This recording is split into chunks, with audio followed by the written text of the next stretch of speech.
Welcome to the Long Take Review, where 4 college professors talk film, providing insight, not assigning homework. I'm your host, Jen Sipchak-Bankard. I'm here with 3 Oscar prognosticators. First, he hasn't been elected to speak. He's been designated to speak on behalf of our podcast. It's P.T. McNiff. How's it going, P.T.? I know we're in a subjective business, but the truth is, I'm really in the pursuit of greatness. I know people don't usually talk like that, but I want to be one of the greats. I'm doing well, Jen. How are you? I'm doing great. I'm glad you are so self-assured. And perfect segue into my intro for Greg. He wants to be one of the greats. It's Greg Cass. How's it going, Greg? No one can hold it for 45 seconds. That's the allotted time, P.T. McNiff. I'm good, Jen. How are you? Wow, that wasn't bitter at all. I'm doing great. Really excited for this marathon episode that we have planned. And last but not least, we're still digging up footage from his early appearance on Law & Order. It's Antonio Elefano. How are you doing, Antonio? Do you want to be a pundit? Want to win your Oscar pool? Pay attention to the Guilds and Globes, BAFTAs, and spirits too. You'll never be a fool. I'm doing great. I'm ready to go, Jen. Woo!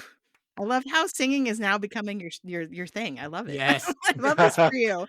Love this for you. Okay, listeners, if you're confused, and you probably are, those were all references to the SAG or Screen Actors Guild Awards, which aired on Netflix live last night. We are recording this episode on Monday, February 24th for reference, because who knows when it's actually going to come out later in the week. This was the last precursor, the last stop on the Oscars train. Oscars are this Sunday live on ABC starting at 4 p.m. Pacific, 7 p.m. Eastern. So we are spending this entire episode filing our final Oscar predictions. So we're going to be debating who will win, sharing our thoughts on who should win, right? If those two things are different, in as many categories as we can. We're kind of doing a and then there were none sort of style, like slowly Antonio's going to drop off after we do the major above the line categories. Greg's going to drop off, and then finally it will just be me and PT doing the below the line technical category. So, well, we hope you stay for all of it, but like our co-hosts, you have the opportunity to have exit ramps at certain points, depending on how engaged you are with this. But we are going to be thorough, I think. And like I would also Oscar party, people will just slowly wander out, and it's okay. But unlike the Oscars, we will do the best categories first, so that you can drop off only after hearing the best stuff. Very true, Greg. And based on my Oscar party I had at my house last year, a small percentage of people were actually paying attention to the ceremony, which is fine. I think I'm glad to just have all those good vibes and that good party energy around the Oscars, even if it's not about the movies. Okay, so I'll also say as a last thing before we get started, you do not need to have seen any of the films that have been nominated to listen to our conversation. In fact, I'd say that we are designing this episode around providing a helpful cheat sheet. So if you're participating in an Oscar pool this weekend, or if you're going to an Oscar party, we're here for you. We're here to provide you with the shortcut. We have seen the film, so you do not have to. That said, a lot of our listeners, I'm assuming, also have seen all of these films and are excited to hear our takes. But PT, if listeners want to predict us to win after listening to this episode, what can they do? If they like embracing the chaos of this season and want to keep doing it with us, then they don't want to miss new episodes, please follow the Long Take Review wherever you get your podcasts. We host the feed over on Jen's Substack at thelongtake.substack.com, but you can find us on Spotify, Apple Podcasts, Overcast, YouTube, and many more places. Anywhere where you get your podcasts, you can find us there. You can also follow us on Instagram and Threads and Blue Sky at The Long Take Review, and on Letterboxd. You can follow us. The account is at LTR Pod, or you can search for the hashtag LTR Pod to see what each of us individually have been watching. Jen? Thanks, PT. So I think the order of operations here, what we've done in preparation for this episode, is we have divided up all of the categories among the 4 of us, and we are going to have one person read off the nominees and provide their thoughts on who they think will win, so their prediction, and who they think should win. And then we're going to kind of open it up for the rest of the room to discuss and kind of proceed, rinse and repeat until we get through all the categories. So we're starting off with supporting actor, and that's going to PT. Oh, how fun. I honestly already forgot that I was going first. So this is great, Jen. Thank you for the honor. The nominees for supporting actor at the 97th Academy Awards are Yura Borisov in Anora, Kieran Culkin in A Real Pain, Edward Norton in A Complete Unknown, Guy Pearce for The Brutalist, and Jeremy Strong in The Apprentice. And this is a really easy one. It's going to be Kieran Culkin because he's won everything. There's been no time that he has not won the opportunity. That, I mean, at some critics maybe, but all of the major critics awards, all of the major precursors, he has won, and he is just marching up towards getting the awards, getting this award at the Oscars this week. The only sort of potential when we were talking about this months ago was that, you know, there was some pushback about his performance being a little samey, about like he kind of has his persona, and it's like, yeah, this is the Kieran Culkin persona. It's also kind of like too close to Roman Roy, his character from Succession. And also people were, you know, there's people out there who get mad that it's category fraud because he's a co-lead of the movie more than he is a supporting actor, but absolutely none of that has stopped him and halted his march to victory. So write him in ink. On your ballots. He's going to be here. This is a really strong category. I like all of the performances that I saw. I have not seen The Apprentice. My conditions to see that movie have not been met. So I personally have not seen it yet. And therefore, I haven't seen it, but all the clips I have seen, Jeremy Strong's incredible. He's generally incredible, so that's not a surprise.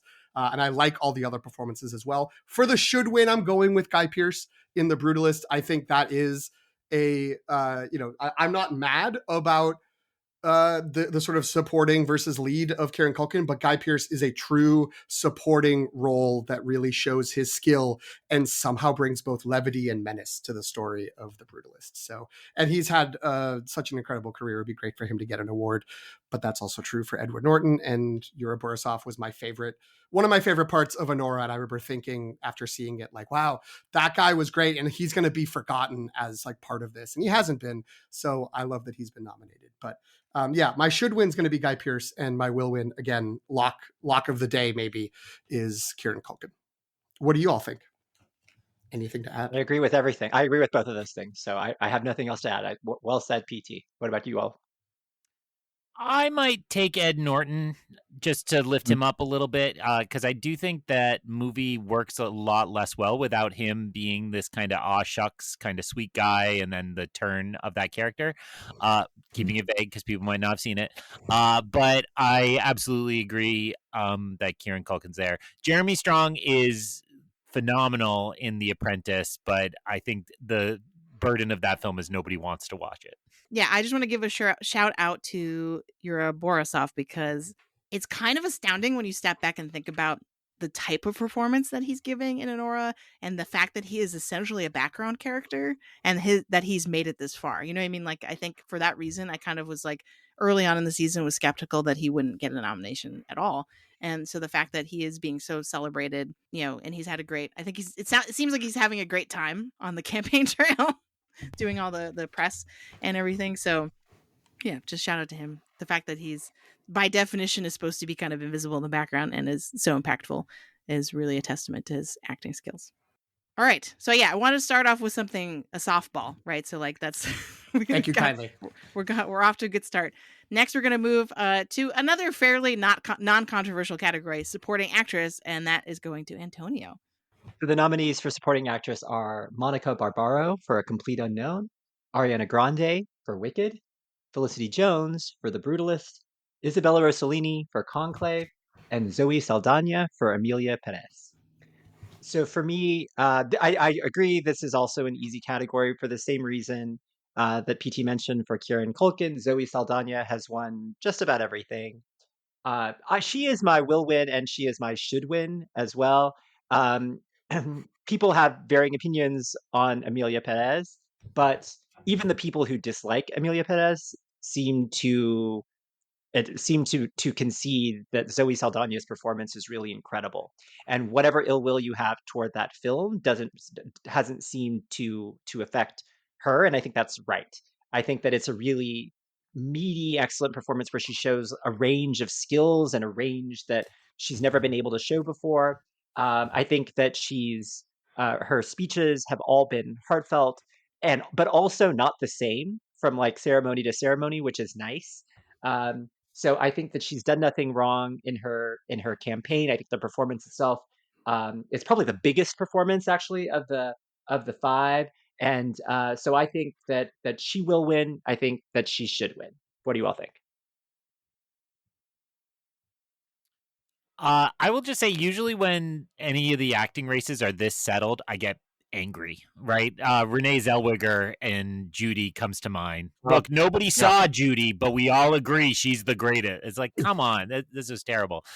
So I completely agree with what Antonio said, and I just want to say I'm not mad about either of these first two kind of being so settled because I think they're both worthy of it. Monica Barbaro, the nomination was the win. And Isabella Rossellini, I was very surprised to learn that she has not won one in her career. So it's a little sad that she's not going to get one here, but it's not exactly that big of a part as has been made very clear by punditry. So it's not really a worthy part for it, but it's a worthy career of recognition if we can find a different way. We don't want a Glenn Close Isabella Rossellini. Yeah, I agree with what you just said, Greg, and I agree with everything Antonio said. Zoe Saldana has this locked up, and it's very worthy. The only real knock, in a Oscar season with a lot of knocks coming to Emilia Perez, the only knock about this is not about Zoe Saldana. It's both of these supporting roles have had this is actually one of the leads and not supporting, but the category is the category, the nominations are the nominations. She's very deserving of it. I would potentially, if I had a vote, consider voting for Monica Barbaro just because I thought that A Complete Unknown doesn't work as well as it does without her giving the performance she does as Joan Baez. But I don't know if I really would go through with that. I probably would still support Zoe Saldana, despite my feelings about Emilia Perez. Everything Antonio says right. That like she carries it, and a lot of things happen in that movie successfully because of her and her performance. Yeah, I agree. Zoe Saldana is very much worthy. I'm glad she's having her moment and hasn't been affected by, well, I guess maybe it's too soon to say, but seemingly unaffected by all of the controversy swirling around Emilia Perez. I just want to give my shout out to Ariana Grande. I know pundits have been treating her nomination and potential win, though that's not happening now, as kind of like a not real thing or like a thing that because she's a pop star and is famous.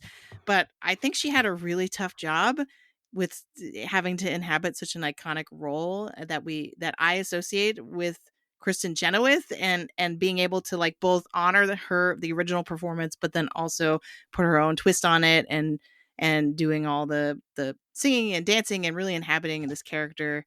So I want people to not forget that she's not just like a token pop star nomination. So next up, we've got Greg covering actor. So it comes to me to start the harder categories to guess. So the nominees for Best Actor are, of course, Adrien Brody for The Brutalist, Timothy Chalamet for A Complete Unknown, Coleman Domingo for Sing Sing, Ray Fiennes for Conclave, Sebastian Stan for A Different Man. Oh, I mean The Apprentice. Oops. Um, if there's a theme this year for all the talk that 2024 was going to be terrible for movies, this is another really strong category. And these are 5 worthy performances. And I don't think they all have an equal shot. But if any of those names came out, I would not be upset. I'd be most surprised if Sebastian Stan came out, but I wouldn't really be upset. So I think this is one that is tight. And it felt for a long time like Adrien Brody has had this locked up, but I do think he's fumbled all the speeches moments. I was actually thinking about Brad Pitt in his Once Upon a Time in Hollywood, how he clearly had professional writers just figuring out his shtick and like polishing every speech. It's like, Adrien Brody, just get like one guy to like bounce ideas off of beforehand, because I don't think he's nailed a single speech, and is worthy of the award for all the right reasons, but hasn't done himself any favors. Despite that, I still think it's him. I think this is just a little bit more of the Academy, moving towards that it's the Academy kind of role type of picture and so on. I don't think the AI thing is really gonna affect him, but I think it's enough of an impressive performance that he's going to stay there. If he loses it, it will probably be to Chalamet, who picked up the SAG Award last night, probably in his biggest step towards stealing this. I've put Chalamet for my should win. It comes down to when you do the singing, I give you a lot of credit. So I think I did admire his speech last night. He at first seemed very humble, and then he was like, "I want it." And PT said it right, which is like you got to respect that because that's how they all actually are, and they are young and hungry, and yet they have to pretend that they're not. So I'm going Adrian Brody with Chalamet should get it. I'll be happily surprised if he yanks it away, though. So one thing I just want to note is that we may be the only ones who think Adrian Brody has not been giving good speeches. Because I listening to I was listening to Little Gold Men. I think it's Rebecca Ford said that he's been really heartfelt.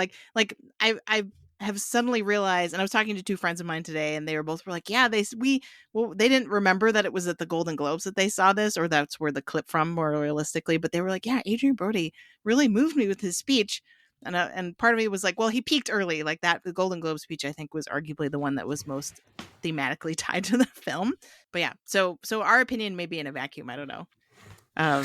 His campaign may be going better than we think. I do think that it feels to me like if he doesn't win, it is sort of part of the backlash around the AI thing. I don't know if it will be, like they used AI for some of his Hungarian accent, so therefore his performance is nullified. But it does feel like there has been a dip post Golden Globes, which is when that story came out. There's been a little dip in support for the Brutalist and sort of chatter for it, and it's I think soaked up a few categories or potentially impacted a few categories, and I think this could be one of them. I do think I would give my vote to Brody, like as the should win, in addition to, even though I did love Timothée Chalamet. But just at the SAG Awards last night, when they didn't show huge clips, but just a little clip of, because Brody followed by then Timmy singing. And I mean, I love Timmy singing, but I was just like, oh man, that Adrian Brody performance is so incredible. But to Greg's point, any of these people winning, I think would feel like a worthy victory for the performance. I agree with Greg that I think Chalamet should win. I'm actually going to go. I think Chalamet's going to win. I'm going to go with that he will win. And yeah, I know. But for a slightly different reason than's been brought up here. I mean, all the reasons that you say I think are valid. I think the other thing though is that Adrian Brody already has an Oscar, right? Timmy Chalamet would be the youngest Oscar winner if he wins now, and he would supplant Adrian Brody for that because Adrian Brody won when he was 30, I think. So I think that if Adrian Brody had won the SAG, then obviously game over.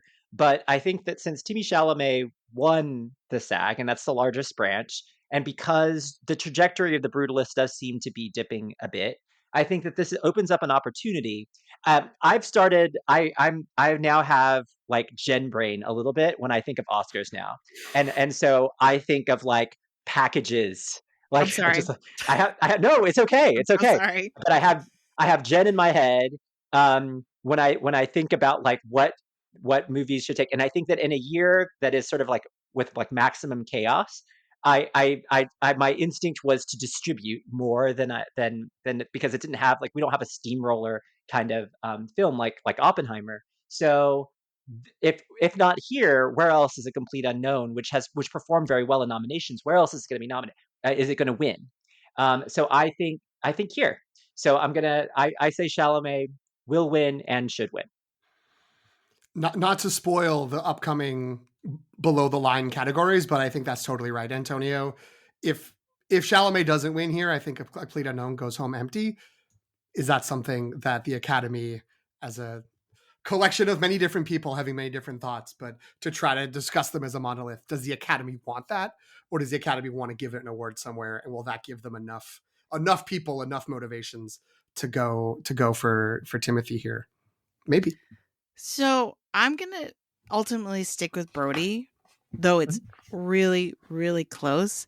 But the reasoning ultimately is because I'm still having PTSD from Best Actress last year, where Lily Gladstone won SAG, and then Emma Stone won the Oscar. And they had kind of, if I remember correctly, they had sort of traded like Emma Stone had won BAFTA, and Lily Gladstone had won SAG, and so they had been kind of trading the awards. And then so I'm more inclined to de-emphasize the importance of SAG after last year, and I think part of that's because the Academy is a little bit more international. SAG, although the acting branch is the largest branch in the Academy, probably does skew a little bit more, a little younger, a little bit more American. It does, famously, everyone makes fun of the fact that SAG-AFTRA includes social media influencers and people on the internet, people who are younger, hipper, bigger fans of Timothée Chalamet, arguably. And so I think People who are it might have. popular. There we Sorry, go. go ahead. Thank you. No, you got to do PT's Bob Dylan version of Bob Dylan. There we go. But you know what I mean? So I'm kind of feeling like this, just because we're having a little bit more recency bias with his win, and that we can kind of explain it as a SAG thing as opposed to an Academy thing. I think once we get to the Academy, they're much more likely to kind of make him wait, like they made Leonardo DiCaprio wait, and who noticeably didn't get mentioned in his shout outs, though it was a good list. His list at the SAG, in his SAG speech, was Daniel Daniel Day-Lewis, Day-Lewis, Marlon Marlon Brando, and Brando, Viola Davis. Viola Davis. I was like, He ooh, he that's smart. definitely pre-planned Viola Davis to make sure, like, For okay, sure. I gotta cover my bases. The federal Um, government would not legally allow him to use that right now. jeez. So yeah, so that's kind of where I'm at, but I have also had the thought, so for listeners who did not follow me on social media or may have just missed it, What a I mistake. today was trying to use Post-it notes to try to do like a visualization of my Oscar predictions, and And she accidentally found the Zodiac killer. It was total accident, but she got there, and she's gonna make an arrest. that is what it looks like. It looks like I'm the Zodiac killer. That's what it is. Like, I'm not gonna find them. I am the crazy person. But the one of the I noticed a couple things which will be spoilers for later if I say now. But one of the things I did notice was I was like, wait a minute, where is a complete unknown gonna get something? And there's one other category that's below the line that I think could be, but I'm not confident about it. So I'm like, it's either that category, which I'm not gonna spoil, or it's that. And the other thing too is, like, I was like, is the Brutalist getting too many? So I think it is kind of like a push and pull of the numbers of number of wins between those two films, because considering the Brutalist is not the major contender for Best Picture, I'm like, ooh, like, this is maybe Brody has to miss to like restore the entropy of the Oscars. My version of GenBrain was starting to build a pattern based around pairs, which I'll talk about more when we get below the lines and everyone else leaves and no one's listening. And it's just me and Jen talking. But one of the things around the pairs is that I don't know. Adrian Brody would be like the third win for the Brutalist.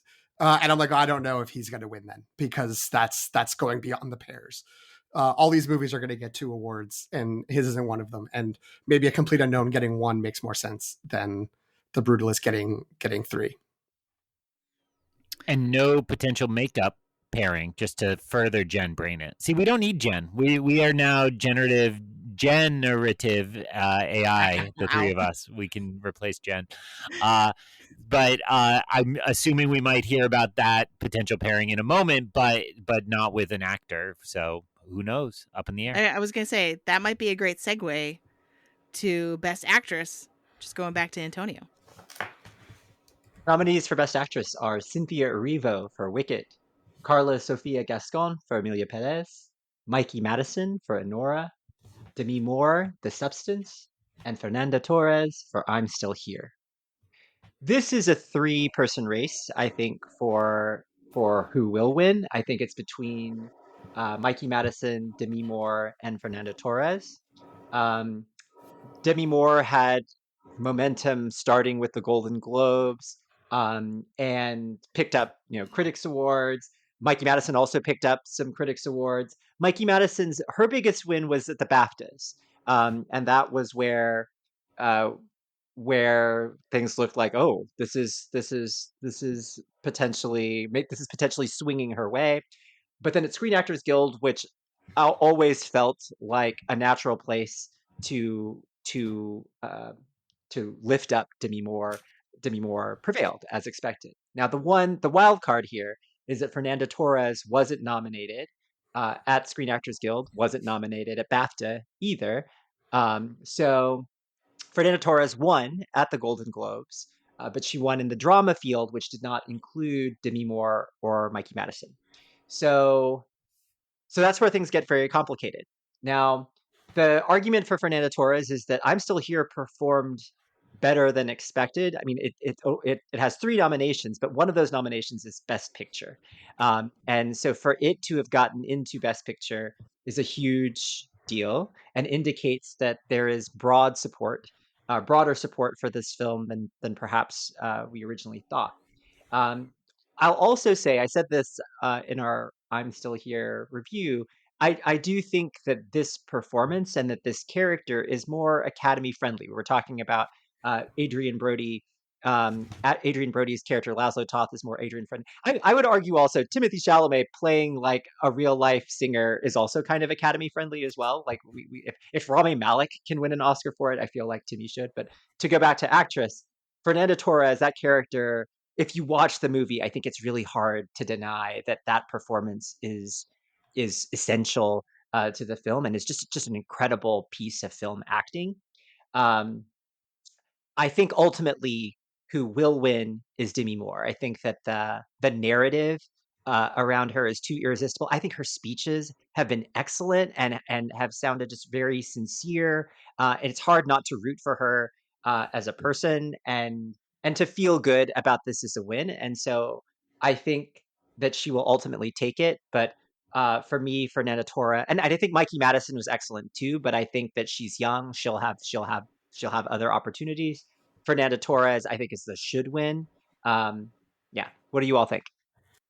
If Fernanda Torres pulls this off, it's a clear sign that the Academy is much more international than we think, right? And I think that's been a repeated question. The years past, I mean, basically since the Parasite win, it's like, don't forget the Academy is much more international now, but we haven't seen that flexed that often. So I think your reading of the race sounded really good to me. It would just simply mean that we are vastly underestimating kind of that international, I read the subtitles, no problem audience if we kind of skip over, these 2 other performances to get there. That being said, I'm still putting Demi Moore on my ballot. I think you're right. It feels very much like Jamie Lee Curtis in her year, which was again, it was an earned performance Oscar. Although I was sitting behind some ladies at the movie theater who were saying Everything Everywhere All at Once is the worst movie they've ever seen, but they were like 80, so that kind of makes sense to me. But I do think, again, somebody who's beloved in the industry, who's well respected for a body of work, it just feels like it's hers. And again, since I'm the one who made fun of Adrian Brody, absolutely agree. She's nailed every speech and makes you want to see her give another speech and get a bigger prize every time she speaks. Although, all that being said, too, like, effing weird movie, man. Like, what a weird movie to be so big a part of this conversation this year. And as a sicko, I personally, and that's maybe what I'm most excited about, is just how bonkers this movie is. A genre that is almost never recognized by the Academy, horror in general, and body horror in particular. Uh, what a ride! I mean, there was discussion for a while of like, is it even going to make makeup? Because probably because they'll do some weird movies there, and now it has it's in Best Picture. She's maybe going to win Best Actress, a bunch of other categories. So that's delightful in its own way. And yeah, I agree. I think, to me, what I think beyond just I think you're right that the international vote is going to be very sort of present and kind of making itself known if Fernando Torres wins. I think even beyond that, it's just the momentum of it that I'm still here, probably the last Best Picture nominee most voters will have seen. And I'm not just trying to extrapolate out from our experience as it's the last one that the three of us, I think maybe all four of us saw, even though Greg checked the box much earlier than the rest of us. But still, it was, it wasn't around as much, wasn't as present. And there's probably a lot of people who didn't go and see it until it got nominated. And everything Antonio said about it is true. Go check out our episode about it if you haven't yet. That it's a powerhouse performance. It's an incredible movie. It's very easy to be moved. It could have the recency bias of, oh man, like I should vote for this. I'm also curious, and there's no way we'll probably ever know, but just musing about it in general, how groups of people think between, oh, this person's winning, I should support that. There is that sort of instinct to be like, oh, the narrative of this person's carrying forward, I should do that, versus, oh, that, like, I love that person, I love that performance, but that's already winning. Like, let me vote for the one that maybe doesn't get enough support. And, in the ranked choice of Best Picture, that means something, whereas now it's more just like, well, I'm going to throw something to Fernando Torres. Could that be something that gets her momentum to actually overcome Demi Moore, if enough people do that, combined with enough people recently saw it. All that being said, I ultimately agree. I'm going to put down that Demi Moore is going to win. I'll be very happy if she won. I would also be incredibly happy if Fernando Torres won. I would also be incredibly happy if Mikey Madison won, because I thought she gave an amazing performance. I love that movie the most out of these three, all of which were in my top, if not my top 10, my top like 12 or 13 of the year. So, all of these would be absolutely great. I think any of them have a chance, but I do think Moore is the odds-on favorite to take it still. I think that the only reason this is kind of up for grabs still is because the SAG Awards aired after voting closed. Typically in the season, SAG, and this is exactly what happened with Jamie Lee Curtis, typically a well done, well placed speech at SAG, because it's kind of like usually the last precursor before the Oscars, but usually it's before voting closes, or it's like right at the end of the last few days of voting. Typically that is like a platform to give someone a boost, like that last minute surge of momentum that carries them through to the Oscar win. And I feel like Demi Moore's acceptance speech and just her general win at SAG felt exactly like that.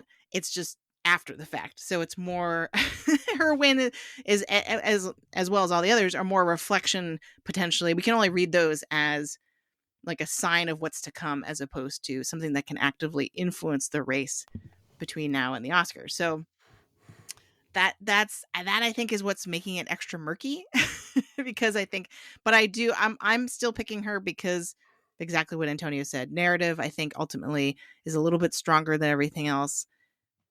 But I mean, I'm kind of like, don't bet against Fernando Torres. Like, not only because she's so good and I'm still here, but that I think betting on her for my Golden Globe predictions really paid off. And I'm just like, wow, like, and that was so long ago. And she did have the advantage of winning Golden Globes, giving a good speech. People learned about her and her narrative of like, oh, she and her mom are the only Brazilians who've been nominated. You know what I mean? Like, and then there was, just because of the unfortunate timing of delays due to the fires and everything, her Golden Globe win just kind of sat there for a really long time with nothing else interfering with or making noise around it. So was that enough time for people to get on the Brazil train? I don't know. We'll see. All right. So I think we're on to adapted screenplay, and that is going back to me. So the nominees for adapted screenplay are A Complete Unknown, Conclave, Emilia Perez, Nickel Boys, and Sing Sing. So purely because of its resume leading up to the Oscars, Conclave pretty much has this sewn up, in my opinion. Like, I think this is, and especially after it's kind of Conclave's like last minute surge, winning both best Best British Film and Best Film at the BAFTAs, and it won Ensemble at SAG last night. I do really think that this is the floor for where all that positive energy for it is going, for its momentum is being channeled into this category. I think if it doesn't win this, I'll be really, really surprised. And then for my should win, I really like the screenplay for Conclave, and I think that we talked about this on the letters episode probably, but like it's a really great combination of like it's a very tight plot, but also has a lot of kind of dialogue and speeches that have a lot of literary flourishes to them as well. They're really well written. So I'm not mad about it winning screenplay, but if I had to pick a winner, I would go with Sing Sing. And that is because I like thinking about adapted screenplay in terms of how challenging an adaptation it is. And I feel like Sing Sing is so non-traditional in what it's adapting, because it's adapting partly real life, but also partly this play that the characters in the film in real life wrote. And so I think we've just largely forgotten about Sing Sing in a way that makes me sad. So that's where my should win shout out is going. I think this is who we gave the letters to. Yes. Yeah. Okay. So I support our past. Yeah, we were really smart. I also I agree. Conclave is sort of moving very steadily to victory. There's not a lot of bumps along the way. The only time there was what felt like a bump was the Writers Guild Awards when adapted screenplay went to Nickel Boys, which I think is my should win. I love Sing Sing, but as time goes on, I've mentioned this in our 100th episode, and I think one or two other times, that just Nickel Boys keeps growing in my mind the more I think about it. And even though it's such a visual concept, the concept behind it is so visual, but it has to also be in the screenplay for that to carry through, and that's the only place it's nominated besides Best Picture, so this would be the place to reward that. So I think that's what I would vote for. And it did win that major precursor, but that the Writers Guild has the strictest rules about what can qualify. And for whatever reason that I did not look up to find out, Conclave didn't. So it wasn't up against Conclave. And every time it has been up against Conclave, it's lost to Conclave. So I think it's clear that Conclave is going to move forward. And yeah, it's still sort of a coin flip for me between Sing Sing and Nickel Boys, between what I'd like, but for those of you who are filling out their ballots based on what will win and not what I care about, just care about Conclave, because that is what is going to win. I agree with that. I think Conclave will ultimately win. I love Conclave. It might be my should win, but I think actually it's if part of the reason that part of our criteria is degree of difficulty and adaptation, I think Nickel Boys is also difficult to pull off, and difficult to pull off in the way that Ramel Ross wanted to film this. And I think that a lot of attention has been brought to the directing, and I think rightly so. It's an incredible feat of directing, but I think it's also rooted in the screenplay as well. But absolutely agree. Conclave will ultimately take it. Nickel Boys, I think, probably should take it. Greg, what do you think? I think for me, the question about this category is always on emphasis. Is it the best screenplay that happens to be adapted, or is it the best adaptation that led to a screenplay? And so I'm going to agree with the group and say, I think Conclave is the best screenplay on that list, but I don't think it's a great adaptation in that it wasn't that far off the source material, right? Like it's pretty literal, and everything that happens, it happens exactly as it happens in the novel. And yes, some of the speeches are embedded and expanded and so on, but it's pretty close.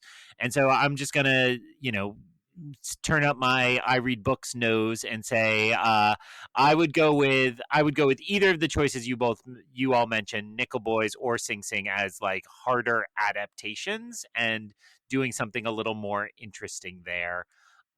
So even though I'm leaving poor James Mangold in the cold, I will go with those picks. That I'll agree with you. I was thinking, until we got to the last couple of weeks when Conclave has suddenly like charged back to the forefront of the race as a whole, if Conclave had faded, I would wonder if A Complete Unknown could have started to gain some momentum here, like because it overperformed at nominations. Like basically on nomination day, I was like, oh, I wonder if A Complete Unknown will suddenly start to nab some of those things. It never did, so it's not going to happen. But I think there would be an argument that could be made for why that movie, based on sort of the book it was adapting and the history it was adapting and the way in which it, I think Jen was the one who kept saying, like, not a lot of talking here. There's a lot of the songs. But I don't think that's a bad thing. I think getting out of the way of like what you're trying to emphasize is positive. So I think there could have been a trajectory for that. I don't think, it seems like none of us are going to make the argument that it should have happened, but it feels like it definitely could have. And if somehow that won, I don't think I'll be super mad if somehow A Complete Unknown won. This isn't at all anything that is a real bellwether for the race, but I will say around Christmas time, it was impossible to find the book that the Complete Unknown was based on. Dylan Goes Electric, I think is the name. And I maybe killed half an hour in a bookstore this afternoon before seeing the documentary shorts. And I will say that beloved independent bookstore, Brookline Booksmith here in Boston, was completely loaded up on the Dylan book. So I think there is a lot of demand. The publisher got out a nice new edition with the now a major motion picture from blah, blah, blah, blah, blah, right? So we'll, it's kind of interesting to see what people go read. I haven't seen Conclave on the buses and the trains the way I expected to after that movie took off. So, but maybe everybody's just reading it on their Kindles. Who knows? Yeah, I think the argument people would make for Conclave as a good adaptation, because I agree, I ultimately did not pick it as my should win, because I'm like, well, I've heard it's really close to the book, so like, is that really doing that much? I don't know. But I think a lot of people would argue that it took something that was viewed purely as an airport novel and kind of like a pot boiler, and gave it a little bit more dignity and gravitas through its filmmaking. But I feel like that's not necessarily because of the screenplay. That's because of Edward Berger. But I get the argument. I know. Sorry, did you mispronounce Ray Fiennes? I think you did. I give Ray Fiennes credit where you give Edward Berger credit. Sorry. Okay, sure. I will just add as the last little bit here, which I don't know if this will, means anything, will change it. All stats and patterns in Academy Award results are meant to be broken. But this was mentioned in the Nickel Boys episode that the last, I think, 6 years at least, the winner of adapted screenplay has been a writer-director who was, and for 5 of those last 6 years, it was someone who was not nominated for director. So this was not written by Edward Berger.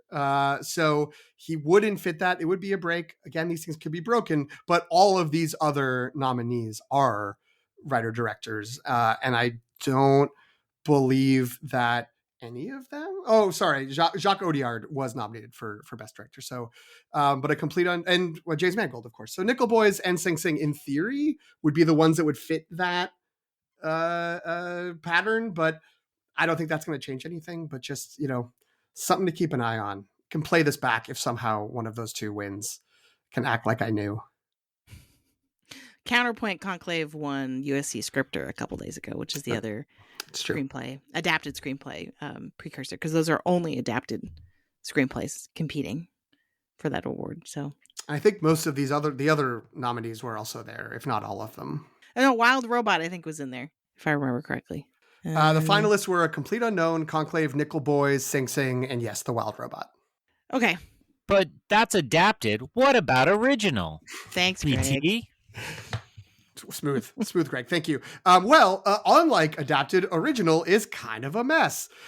This category also has had a favorite. But unlike sort of normally when we feel like, oh, the favorite has been carried forward, that's not really been happening. The projected favorite all along has been Anora, and it's not without wins, but it hasn't had a lot of wins. It won WGA, which, that sort of weekend when it got WGA, the Writers Guild, the Producers Guild, Directors Guild all went for Anora, and that sort of felt like, turning point. We finally have this going forward. But it's got a real competitor coming up behind it in Jesse Eisenberg's A Real Pain, which has gotten quite a few critics groups and won the BAFTA. So we're kind of in this weird collection of things here. And in addition, with those two kind of fighting, the substance is kind of creeping as a spoiler. It's one critic's choice, and it also long ago has a screenplay award from Cannes in its back pocket. So I did do a little bit of a deep dive and tried to see, like, okay, based over the last 10 years, like what's happened between WGA and BAFTA, and then adding in, when necessary, sort of the Golden Globes, which does not matter here because the Golden Globes only do one screenplay award, and that award went to Conclave. So that doesn't help. But then also the Critics' Choice, when we can look at it. And there are no answers, I can tell you. For every year that one thing happened, another thing happened. There's 4 years where there was just a sweep, which we obviously don't have. There are 2 years where the winner of BAFTA went on to win the Oscars. There's 2 years when they were in conflict. There were 2 years when the winner of the WGA went on to win the Oscars. And there are 2 years when there was one winner at WGA, one winner at BAFTA, and a different winner at the Oscars. So it is all over the place right now. What I would say is I'm gonna say will win. Very tentatively will still be Anora, because it's possible that it doesn't win anything else. It might win a few other things, but it's possible this is the only place that it wins. And I think that if there are people who are shifting away from Anora, the people who love Anora will vote for Anora here. The people who are maybe shifting away from Anora and have voted for some other things in some other categories, you got your Demi Moore instead of Mikey Madison, and other categories we haven't talked about yet, other people over there, then they'll be like, oh, well, this is where I can award Anora. But I mean, A Real Pain is strong to think about pairs. It has a win lockdown for Kieran Culkin. Is this where A Real Pain's second win is? It's the only other place where it makes any sense. I think it's the only other place maybe where it's even nominated. So, it could win there. That could make sense. On a logical level, even looking a few months ago, the Substance winning doesn't make any sense. But if it wins actress and it wins spoiler, it could, if it wins makeup and it's potentially in the running, not really, but it's around for some other higher categories, maybe that sort of charges forward and that becomes the spoiler that comes through. So yeah, I really don't know, but I'm going to say Anora will win, and I will also say Anora should win because I like that movie the best out of all of these, even though, again, I did like all of them. I don't have any disregard for them, and I think any of them winning would be pretty fun. But I think Anora in both will and should is my vote. I agree with everything that you just said. I think that it will win. I think that it should win. So the only thing that gives me pause about your Real Pain theory is it does not have a Best Picture nomination.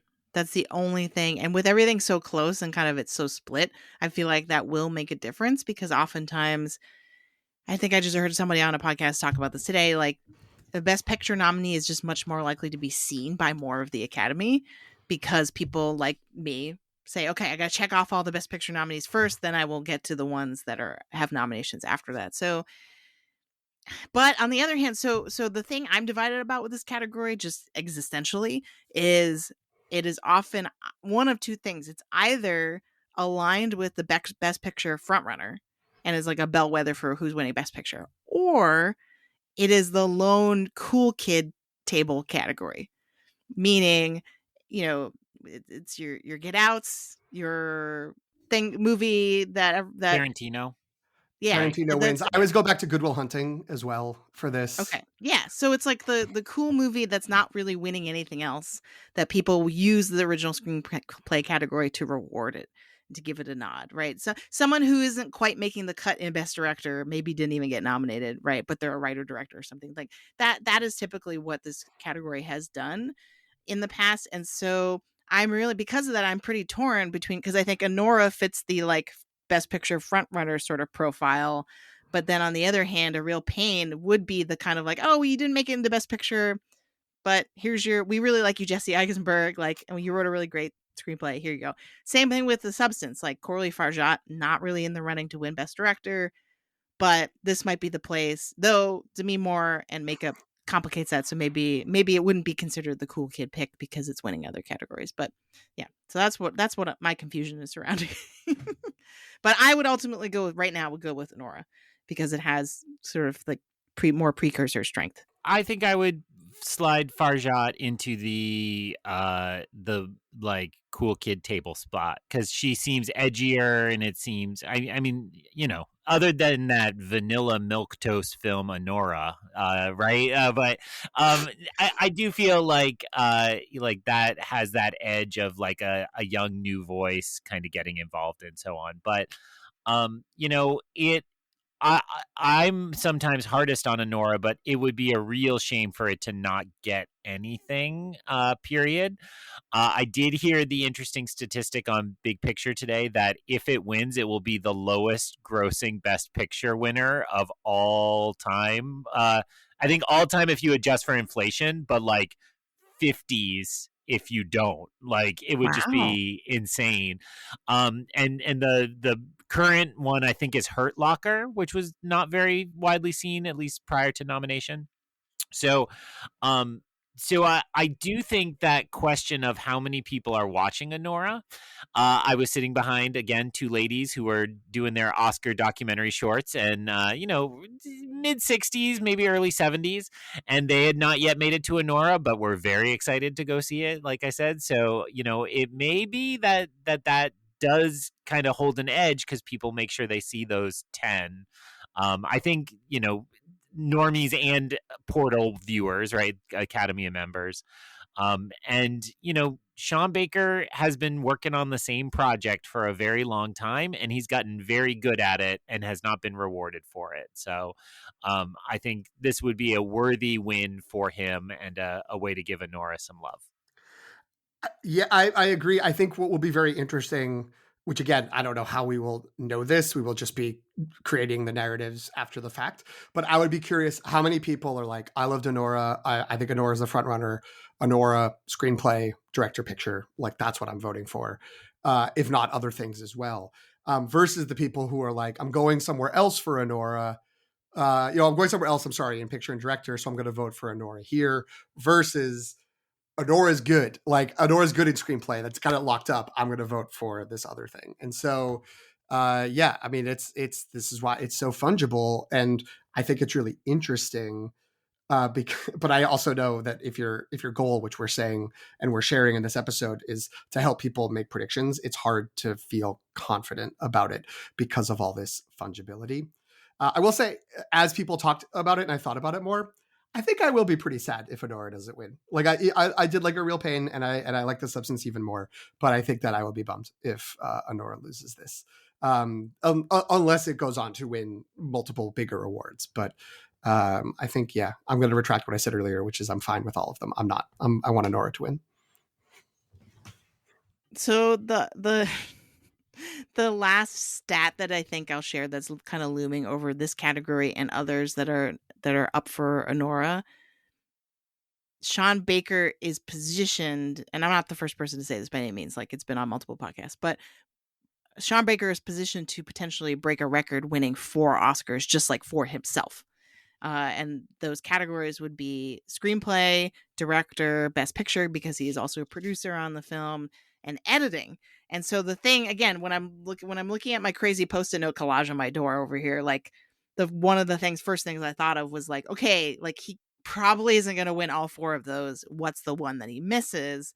And that's the thing I'm struggling over. And I'm like, I landed on like, well, no, screenplay makes sense because people have always said that Honora should win screenplay. Like that's like even before it was a best picture frontrunner, or before Sean Baker was even like in the running necessarily for director, people were like, well, at least it'll get screenplay, right?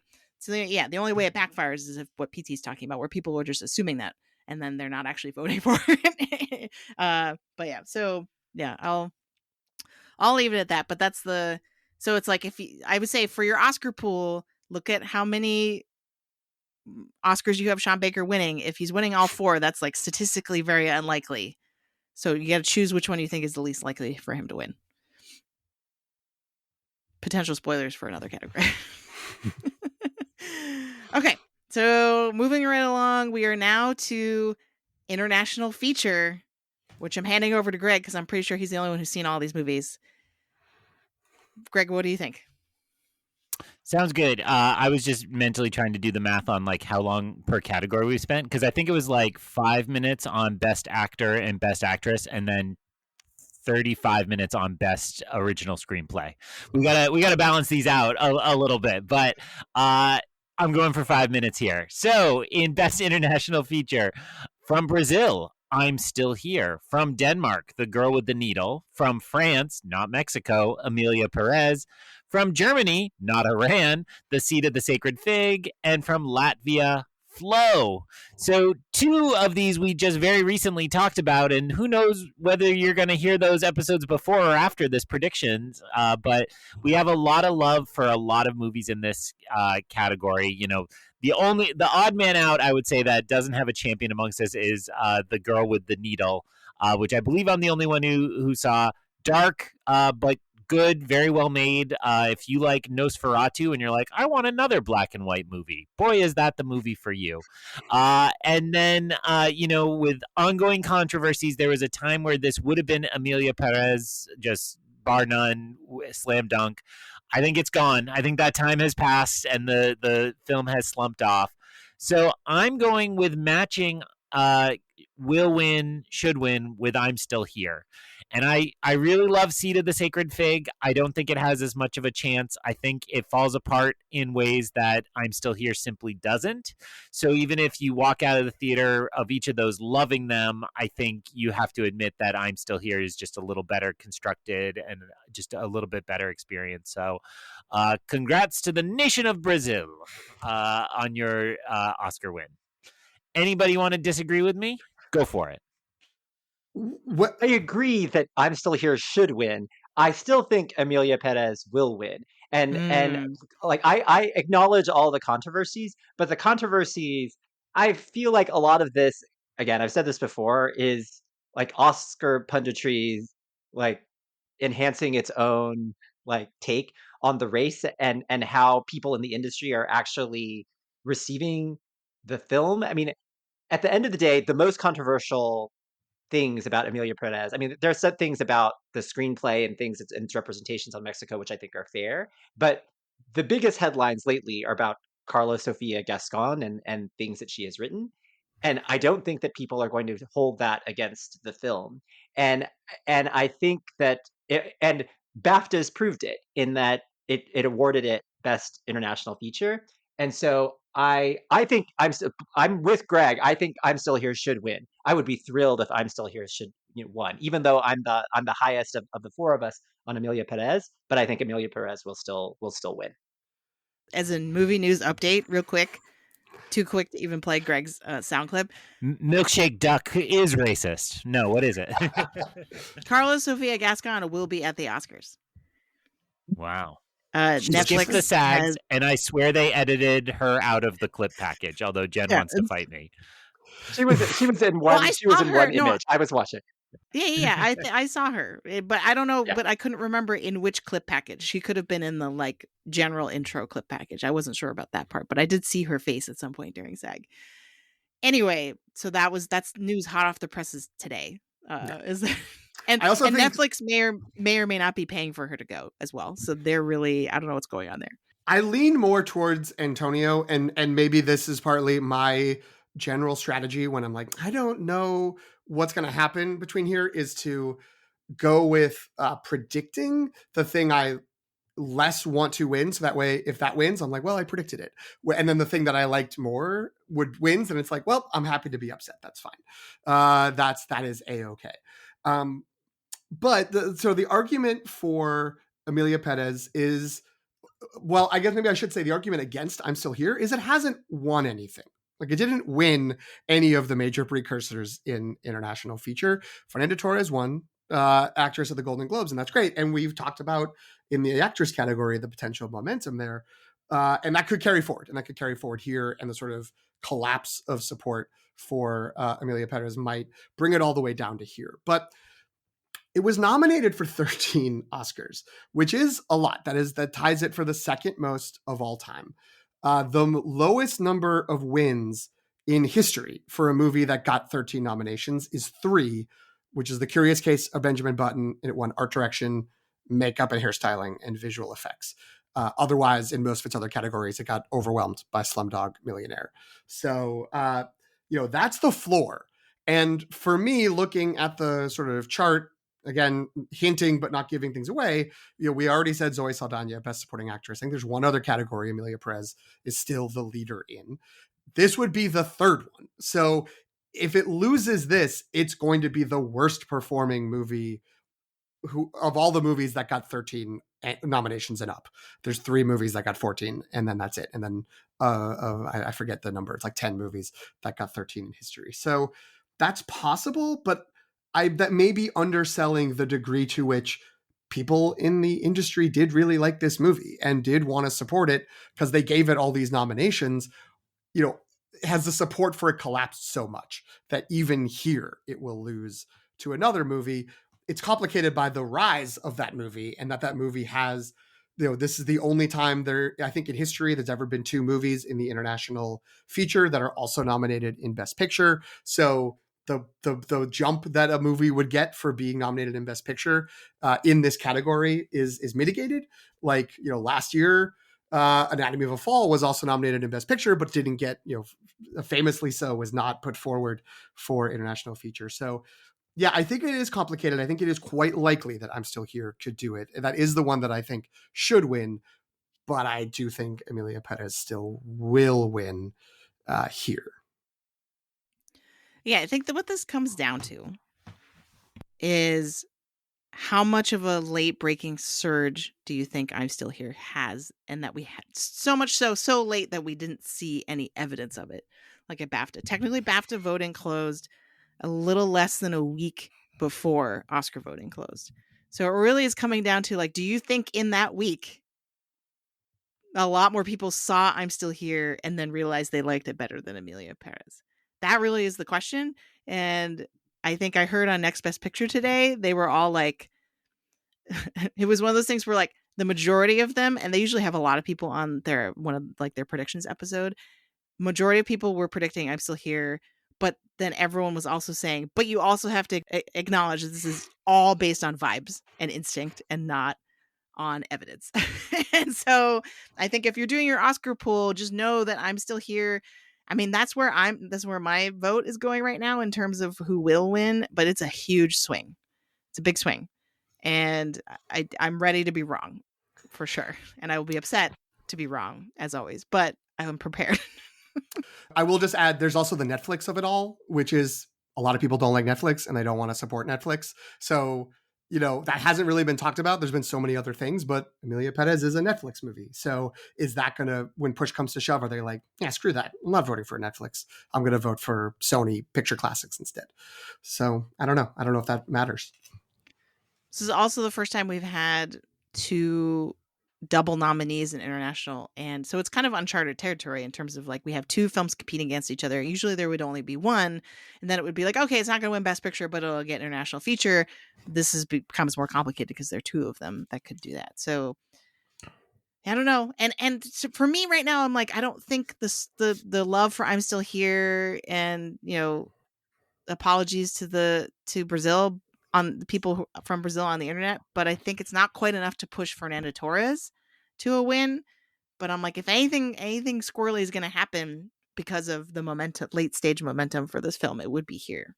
And it would be less about people are actively not voting for Emilia Perez because of the scandals, and it would be more that the scandal has given them permission to vote for I'm Still Here instead, if that makes sense. You know what I mean? Like, it doesn't necessarily have to be oh, I'm making a stand with my vote on this controversy. I will not stand for it. Like, it's not necessarily that, because I agree. Like, Green Book's win is all we need to go to see that, like, people who work in the industry and work in Hollywood don't necessarily care what online discourse says about movies, right? They want to make their own decision. And so, that's what makes this complicated, I think, is because it's like the scandal could have zero effect, or it could have an effect in terms of, like, just giving I'm Still Here that window of opportunity. But we should move on to Best Director, which goes back to Antonio. So the nominees for Best Director are Sean Baker for Nora, Brady Corbet for The Brutalist, James Mangold for A Complete Unknown, Jacques Audiard for Emilia Perez, and Coralie Farjat for The Substance. So I had my pick for this earlier today, and I switched it like 30 minutes before. And this was Jen Brain actually. So I'm actually I think I'm not sure if she's actually going to align with this if I'm doing Jen Brain right. But I I think that Sean Baker will ultimately win, and the reason that I think that is because last in years past, I think that what has killed my predictions was going against the guilds, and I think that here, so the one I think will win, and I think the one that I think should win, and I think that is the closest, like my second place is Brady Corbet, for The Brutalist. The Brutalist in and of itself feels like a directorial feat, right? Like it feels the most sort of like edgy and interesting, and when people talk about, they talk about like that he managed to do this on such a small budget. But the problem is that the Directors Guild didn't choose him, right? And so you have the branch that presumably would have valued the things that make him the strongest candidate here on paper, um, choosing Sean Baker instead. And so we have the directors actually supporting Sean Baker here. Then the Producers Guild also chose Sean Baker, right? So the producers, people who would potentially value someone who could do a lot with like a small budget, also supporting Sean Baker. And then you have the writers, right? Now, granted, the actors chose uh, Conclave, but Conclave's not here, right? For director. And when you look at the actors and you look at the nominees at SAG, you see Honora well represented. The Brutalist only got, oh wait, was Felicity Jones nominated at SAG? No, right? I Sorry. thought that it was Adrian Brody was the lone Yeah, I representative for thought the so too. Because Brutalist. no guy, You're it right. It was no was Guy Jamie Lee Pearce. Curtis and Yeah, Last that's Showgirl and right. Danielle Detweiler in the piano lesson. That's right. That's right. So soft support potentially from the actors for The Brutalist, a win from PGA, win from DGA, Gen Brain, or my version of Gen Brain tells me that for Will Win, that points to Sean Baker, and uh, and the part of me that hesitates with this is because looking at the win packages for a movie, because if it's Sean Baker for director, does that mean he's going to win director and writer? That's an awful lot. And then we're about to get into picture. I'm not sure as much about that, but I think ultimately, I think that's the safest pick for Will Win. I think the evidence is here, so I'm going to say Sean Baker will win. I think Brady Corbet should win. What do you all think? So I am in agreement. I think. Well, so here's the thing. I think it could easily be Brady Corbet, but here's why. In addition to what Antonio said, which was very astute, I'm so glad I've taught you well. Um, but I feel like, so yes, the guilds all point to Sean Baker. I do think it's hard to deny, and DG, but here's why I think he will really overtake, because Brady Corbet's won a bunch of things too, right? But less guild, more critics. But I think that they actually do have, Sean Baker has the better narrative.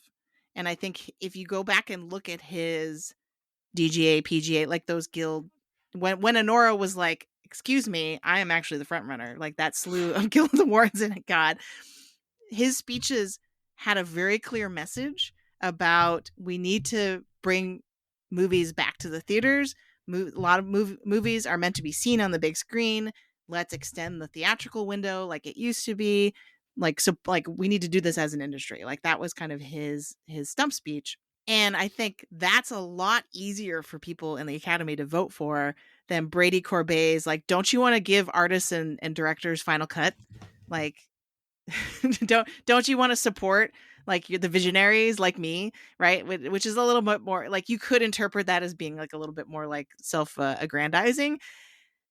And I think the budget narrative, I think once people realize that Honora was actually made on a smaller budget and that Sean Baker this whole time has been making these indie films that are really great on on next to nothing and just doing it himself. Like, I think it's harder to vote for Brady Corbet, right?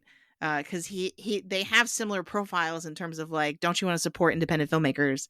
But Sean Baker's just been doing it so much longer, and so I think those two things are what's going to push him in director. What that means for the next category we're going to talk about is another story, but I want to open it up if other people have additional thoughts. Or like a should win. Like is this are we good with this? I think everything has been said, but I'm just gonna say my personal preference. I would still take Sean Baker over Brady Corbet. I don't know. I do admire the achievements of the Brutalist. Oh, James Mangold fans crying everywhere. Oh, hard. Brady Corbet just this is vibe dicting, to steal PT's joke from the chat that our listeners can't see. But like Brady Corbet just kind of turns me off. Every time I hear him talking about it, he sounds full of himself and he sounds like I'm God's gift to this industry. And like The Brutalist was pretty good, but it like wasn't the best movie. I don't think any of us put it at our top of our list for the year. So I will vibe dict that Brady Corbet needs to step off of his persona he's chosen, and I'll just take Sean Baker for will win, should win. I wanted, that was one of the things I was going to say, was that as much as we've been saying, like, is Adrian Brody sinking himself with some of these speeches? To me, it's been nothing like the way Brady Corbet does. And I think that he has, like, the topics of what he talks about are well-founded and make sense. And you know, I feel bad because he's the person who has been getting up on stage who looks the most like me. So maybe I'm projecting my own fears. But when he gets up there, it just feels like white man talking. Everybody listen to what I have to say. I have the thoughts. And it's like, all right, buddy, like, calm down. And, you know, I don't know if that's, you know, not resonating. I'll also note, if all the AI stuff has resonance, I think this is the award The Brutalist loses. I think that, like, the narrative of, like, when coming out of the Golden Globes, where it's like, of course, this scrappy guy, like, working and making all these movies and filming in, you know, these other countries and getting all this to work on this old film format for this little bit of money, when that gets undermined with, well, it's because he used generative AI to do it. Like, that's how we cut those corners. Then you start to, that loses its luster. And I don't know if that narrative ever got course corrected into being anything else, when, like Jen, you said, Sean Baker has just sort of like, yeah, I've been doing this all along. And like, this is not $100 million movie. It's a Nora. Like, I'm just kind of going along and doing my thing. And the last thing I'll say is, you know, looking at historically, it's easy to sort of assume, and the majority of time throughout the history of the Academy Awards, director and picture are linked. And, you know, there's the movie, that's the movie, and whoever wins Best Picture is probably also going to win Best Director. But it has split 27 times through the course of Oscar history, and a bunch of those have been recently, since 2012, 1, 2, 3, 4, 5, 6 times in the last, you know, dozen years. And so, you know, half the time it's been split. So even if we are looking at the possibility, which we will get to in a second, of another movie that's not a Nora charging forward and taking the reins in Best Picture, as Antonio said, that movie's not nominated for Best Director. It would not be weird to have a Nora win Best Director and a different movie win Best Picture, in the context of where director and picture have been recently and how maybe voters have decided to split their support. So, you know, all that being said, you know, I do think the most likely pairing of a Nora wins is Best Original Screenplay and Best Director. And maybe that's it. It could possibly be more, but we would have to talk about Best Picture, Jen. Great. I love that PT just made a really good point based on what Jen had written in the document, but Jen changed her prediction. So she just screwed up your good point. I wanted to set up the joy of me hearing her new prediction. I mostly just wanted to do the transition. Okay. Sure. Yes. No, that was a great segue. And here's, it's going to get complicated. I'm so stressed out about this, everybody. Like, you have no idea. I've changed my mind about this all day, every hour, gone back and forth. First, let me back up. We're talking about Best Picture, right? So we're winding down with our major above the line categories. The nominees for Best Picture are Anora, The Brutalist, A Complete Unknown, Conclave, Dune Part 2, Emilia Perez, I'm Still Here, Nickel Boys, The Substance, and Wicked. So realistically, this is a 2-horse race, I think, at this point. It's between Anora and Conclave. If we look at the precursor resume, Anora has won WGA, DGA, PGA. And then on the other hand, so that those are huge and speaks to like the people really like this movie.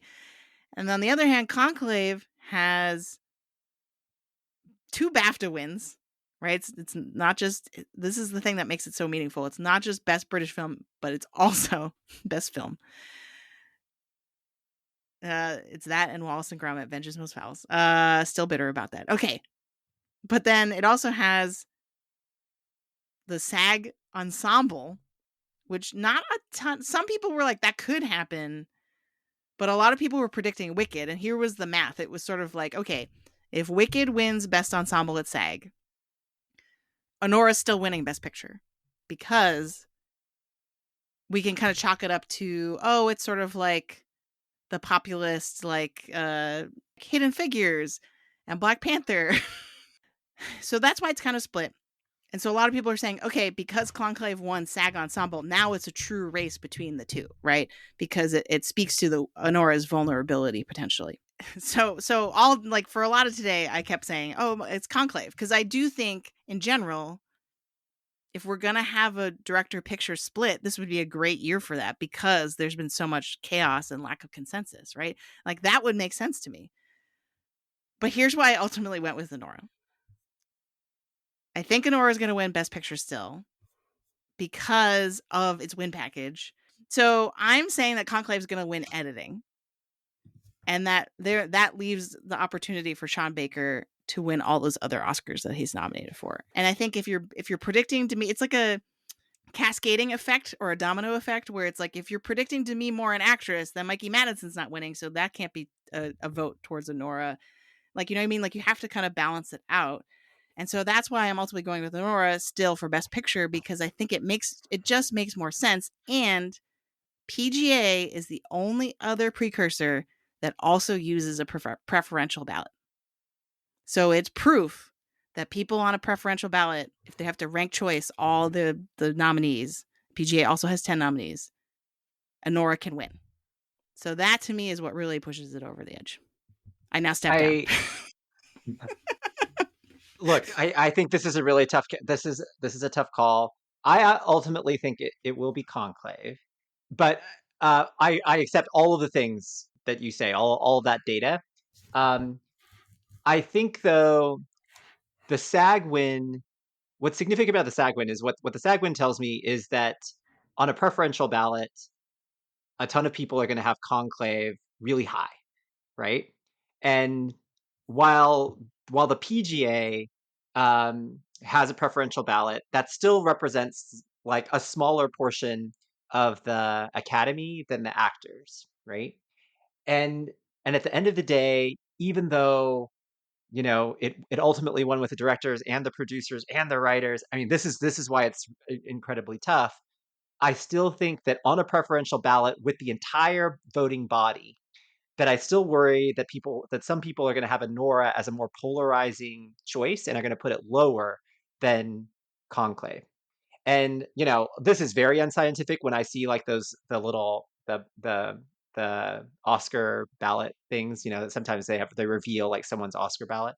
Um, when people talk about Conclave, sometimes they don't talk about it as like their favorite movie of the year, but it's often up there, right? Like it's high up there. And I think that if people don't like Honora, they really don't like Honora. But I don't think there are that many people who think that like Conclave was bad, was like a bad movie. So I think that in a year that does feel a little more fluid, and that it would seem odd to me in a year where there were just a lot of strong contenders who are very close, that you get a film taking that many big Oscars all at the same time. So for it to win picture, director, screenplay, potentially actress, and some of these other things, I think that's a big that I think that's a lot. And so I think that we can see Conclave. I could see Conclave ultimately winning here, but it's super close. What do the rest of you think? I will say that what I keep thinking about, and like as we went into the SAG Awards, and it kind of felt like, oh, Conclave could win this. And then before the BAFTA Awards, it sort of felt like maybe that will just be where Conclave gets something, is the SAG Awards.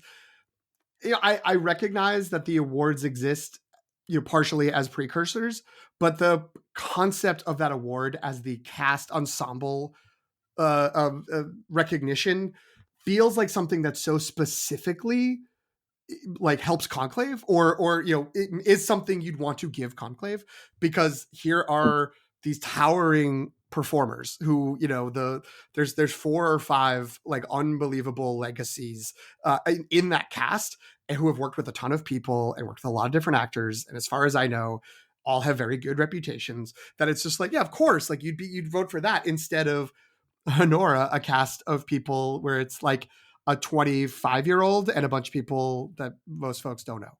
So like that does make sense that it would win there.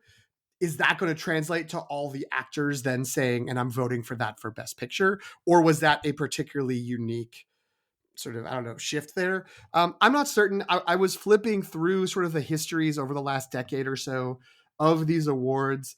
There's plenty of times they don't match up. The BAFTAs especially, I think there's only been 2 in the last decade where the BAFTA winner then won, the BAFTA film winner then won Best Picture. It's I've gone back a little too far, but you have Boyhood, The Revenant, La La Land, Three Billboards, Roma, 1917, all movies that famously did not win to various capacities. And then Power of the Dog, All Quiet on the Western Front. So you only have Oppenheimer and Nomadland as ones that carried forward. And Oppenheimer, you know, obviously was a steamroll. Nomadland had some competition along the way. So, you know, I'm good for Conclave. I think Conclave is very strong. If Conclave had won the preferential ballot one, I think I would say yes, it's Conclave, because of the reasons that Antonio was saying about, you know, it's probably the 3rd place movie for a lot of people. However, you know, I think that the fact that Honora won that, and the fact that, I don't know, maybe this is crossing over into the hope casting of it all, but it feels to me like Honora is still the most likely to win. I will say, we're thinking of it as there's sort of 2 horses here in the race. I would say it's probably like a 10 to 15% chance some other movie wins, because of the preferential ballot. Like, we do not have it down to like, we definitely know it's going to be one of these 2. So, you know, the field is stronger than it normally is at this point in the process. Greg, what do you think? I think it's really hard to call, and I appreciate all the comments all of you made, because I'm still very much up in the air. If I were filling out my ballot tonight, I'm not sure what I'd put at the top. The one factor I haven't heard articulated in this discussion, or this portion of the discussion, is and I was trying to do some Googling and didn't become successful, so maybe you're going to correct me and say this is wrong, but Oscar voting happened all in February, right? You know, nominations were delayed because the firefighting. And so one thing I'm thinking about is that this country has gone to pot in the month of February. And yes, it started in the end of January, but if there's a, like, what will February 2025 be remembered for? It is pure chaos and how upsetting everything was. And so for that reason, I think that pushes the scales a little bit more towards Conclave, right? That we can vote for kind of the goodness in people, and we can vote, and I want to be very clear, I mean small c conservative movie making, whereas Honora is, you know, it's, as a film, it's much more frenetic and kind of downbeat, and it's not about the good guys winning. And so for me, it feels like, if I think about the actual headspace, these, you know, and I'm thinking about Jane Fonda last night at the SAG Awards, and clearly there's a lot of big feelings in that room amongst this community. I'm kind of thinking like they might kind of recede into themselves and recede into art. Now, you could say everything I just said and say that's why we're going to say, screw you, we're putting the movie with the sex worker and we're going to out woke you and rock, rock, rock, rock.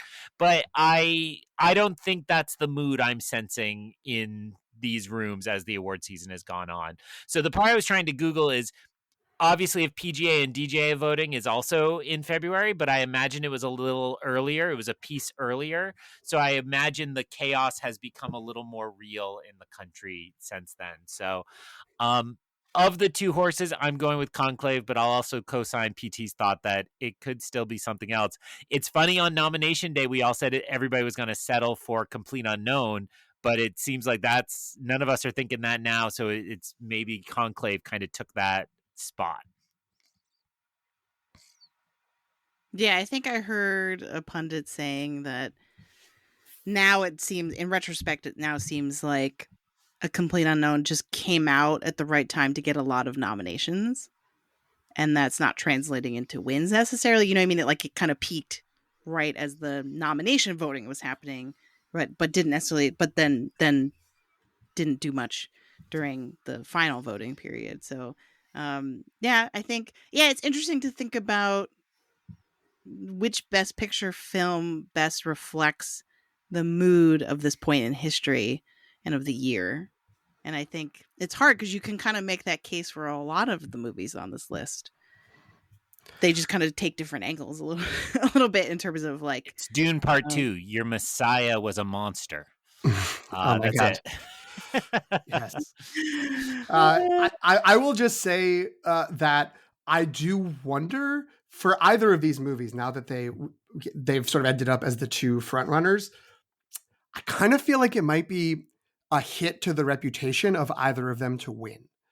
And I don't mean that necessarily that people will think this was a bad win, but I wonder if they'll end up being kind of a light Shape of Water, where it's like, oh, that movie, I guess I like that movie, but look at these other movies that were nominated that year, and these movies that do not have the momentum right now and don't seem like they're all the way up there. I don't think this will be looked at as a movie year anywhere near as strong as 2017, but I wonder if some of these movies will have more of a legacy, partly because they didn't win, and that these ones might be sort of shackled a little bit by the fact that it's like, oh, you beat The Brutalist, you beat I'm Still Here, you beat The Substance. Like, and if those movies go on to sort of have more and more impact over time, if it will actually be better to be one of those also rans that can say, like, I should have won, as opposed to being the one on the pillar outside the Dolby Theater. all right. So what I'd love to do to end this is not in order to end this, but to round us. So that came out wrong. What I'd love to do to conclude this section of our predictions is for us to share our, and this was, I believe, Antonio's idea, share our top 3, or actually I don't remember whose idea it was now. Share our personal Antonio favorite. Suggested the 3. PT wanted us to rank all 10. That's the fight that's we had right. earlier for at least a half hour. So yeah, what's everybody's, these are top 3 personal picks, right? Like, these are your personal favorites. This is not necessarily like you're doing the sight and sound list for this year. It's not that, who you think is going the top 3 most likely to win best picture, right? We're purely going with our favorites here. Who wants to start? I'll start. For me, I'm Still Here. It's my number 1. Number 2 is Dune Part 2, and number 3 is Nickel Boys. How about you all? I'm the most different, which I have been since the LTRs, and I will stand for the real people, not these Californians. So I will say my top 3 in order. My number 1 remains Complete Unknown. I'm Nothing If Not Stable. Number 2 is I'm Still Here. And number 3 is Conclave. And I didn't say this in my last comment, I'm heartened by Conclave's surge, because that was a really fun time. And just, of the normies I talked to, they went and saw that one and they really love it. And that doesn't mean nothing. So I was also, because I made a point about the box office earlier, Conclave has earned about double Anora here domestically, which is kind of interesting. I love it. Jem, what is yours? All right, so mine, I had a really hard time with this exercise, but I finally got it down to 3, and so I think I wanted to have 3 films that kind of represent three movies that made me very happy, but for very different reasons. That's probably the better way to say it. So Nickel Boys really challenged me intellectually, and I feel like it's just a movie unlike anything I've ever seen. And so, sort of like PT was saying earlier, it's the movie that I, even though long after I've seen it, I keep thinking about it and thinking about what it means and stuff like that. Dune Part 2 is just like big, sweeping, epic, like, like such amazing filmmaking, sci-fi epic. It's my bread and butter. I love it. And then Wicked, I think, appeals mostly to my sense of emotion. Like, I keep going back to the way that I felt at the end of that movie, leaving the theater. I was all by myself and like an early screening. And you said, "Where's the second half?" Yeah, that's how I felt too. That's exactly how I felt. But just, and then I recently watched it at home with my daughter, who now loves it, and she's making her own brooms and like zooming around our house, and I can hear her in the shower singing Cynthia Erivo's like big moments and Defying Gravity. And so so that Wicked still, through all of this, has a special place in my heart. Now it's you, PT. Well, yeah, I have like no space for between my head and my heart. I just am like, well, if my heart is saying it, I have to go with it. So I still have Dune Part 2 as my favorite for all the reasons that Jen and Antonio said. I have Anora in second for, I've been praising it along the way. So I did really like that. I was so moved by it and sort of left that theater blown away at the end. And Nickel Boys is my third, which is, that's the one I've been thinking about the most and has sort of overtaken some of the other movies that were lingering. Again, even just a couple of weeks ago, maybe even 1 week ago, I would have had a different third place one, but Nickel Boys just keeps rising up for me. So those are my 3. Very nice. So yeah, very excited to see who actually takes it, and maybe it'll be one of our favorites. Maybe it won't. We'll have to wait and see. Maybe Conan will just grab it and run out of the auditorium and keep it himself. It's always a possibility. Or he'll get a welding iron and like just break it up into small pieces and give each person, each nominee a piece. Okay, so at this point, we're going to say goodbye to Antonio. And so I want to make sure we give him a proper send off. Antonio, thank you so much for spearheading so many of these categories. Where can folks find you? And I know there's only one place. You can find me on Letterboxd at Elefano, AELEFANO. Thanks for having me. This is always fun to talk about the Oscars with you all. All right, we are moving right along. So the next slew of categories are going to be sort of the two things, the sort of second tier categories that people care about, like the bigger categories like documentary feature, animated feature, but then also the shorts, which is, if anyone knows, can make or break your Oscar pool ballot. So we're here to, well, one of us is here to really give firsthand knowledge about what you should be picking in these categories, I think. Okay, so up first we have original score, and this goes over to Greg. All right. So the nominees for original score are The Brutalist, Conclave, Amelia Perez, Wicked, even though that makes no sense, and The Wild Robot. Yes, I'm going to continue being snarky about that nomination for Wicked. This is actually a pretty great category. These are a lot of worthy nominees and also Wicked. But I'm just going to say it's hands down, it's The Brutalist. Like, I feel like there's no question here. And I went ahead and put that for should win as well. Of these scores, that's the one that sticks out in my mind and I hum to myself from time to time. I personally also really liked The Wild Robot, but I don't think enough to really unseat The Brutalist. But when I remember The Brutalist, it will be that opening with that great hit of the score in through the credit sequence. And the score's great. And I think it's a worthy winner. I actually forgot I had that on the soundboard. Get us taken off YouTube again, Jen. Well, I shortened it. So I think this will be okay. It's also only in one country, and that country isn't the United States. So I don't know what you don't care branch about the rest of that. Well, yeah, it just says one country. It doesn't say which one. Anyway, Okay. I agree fully with what Greg was saying. I believe I've made it clear often enough that I understand the rules are the rules. I don't fully understand the implementation of the rules that stopped Hans Zimmer from being nominated for Dune Part 2.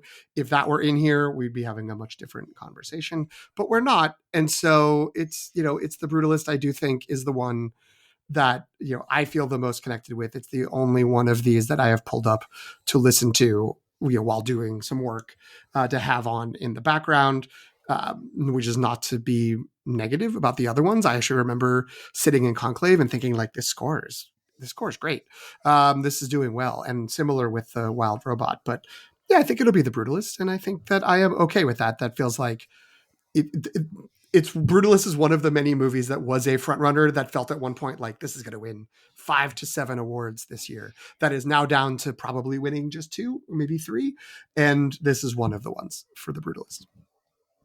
Yeah, I'm looking at my list. I think I currently have it predicted to win 3, which still seems like too many to me, but we'll have to see. But this one I think is the surest bet. This is the one that I'm the most confident that the Brutalist will win. And I think, I agree with what everyone else said about that. I really like this. I'm really happy if this wins. For me, it's two things. It's the sort of majesty that it infuses some of the key scenes, especially at the beginning. But it's also, if you think about kind of the use of the themes, the musical themes.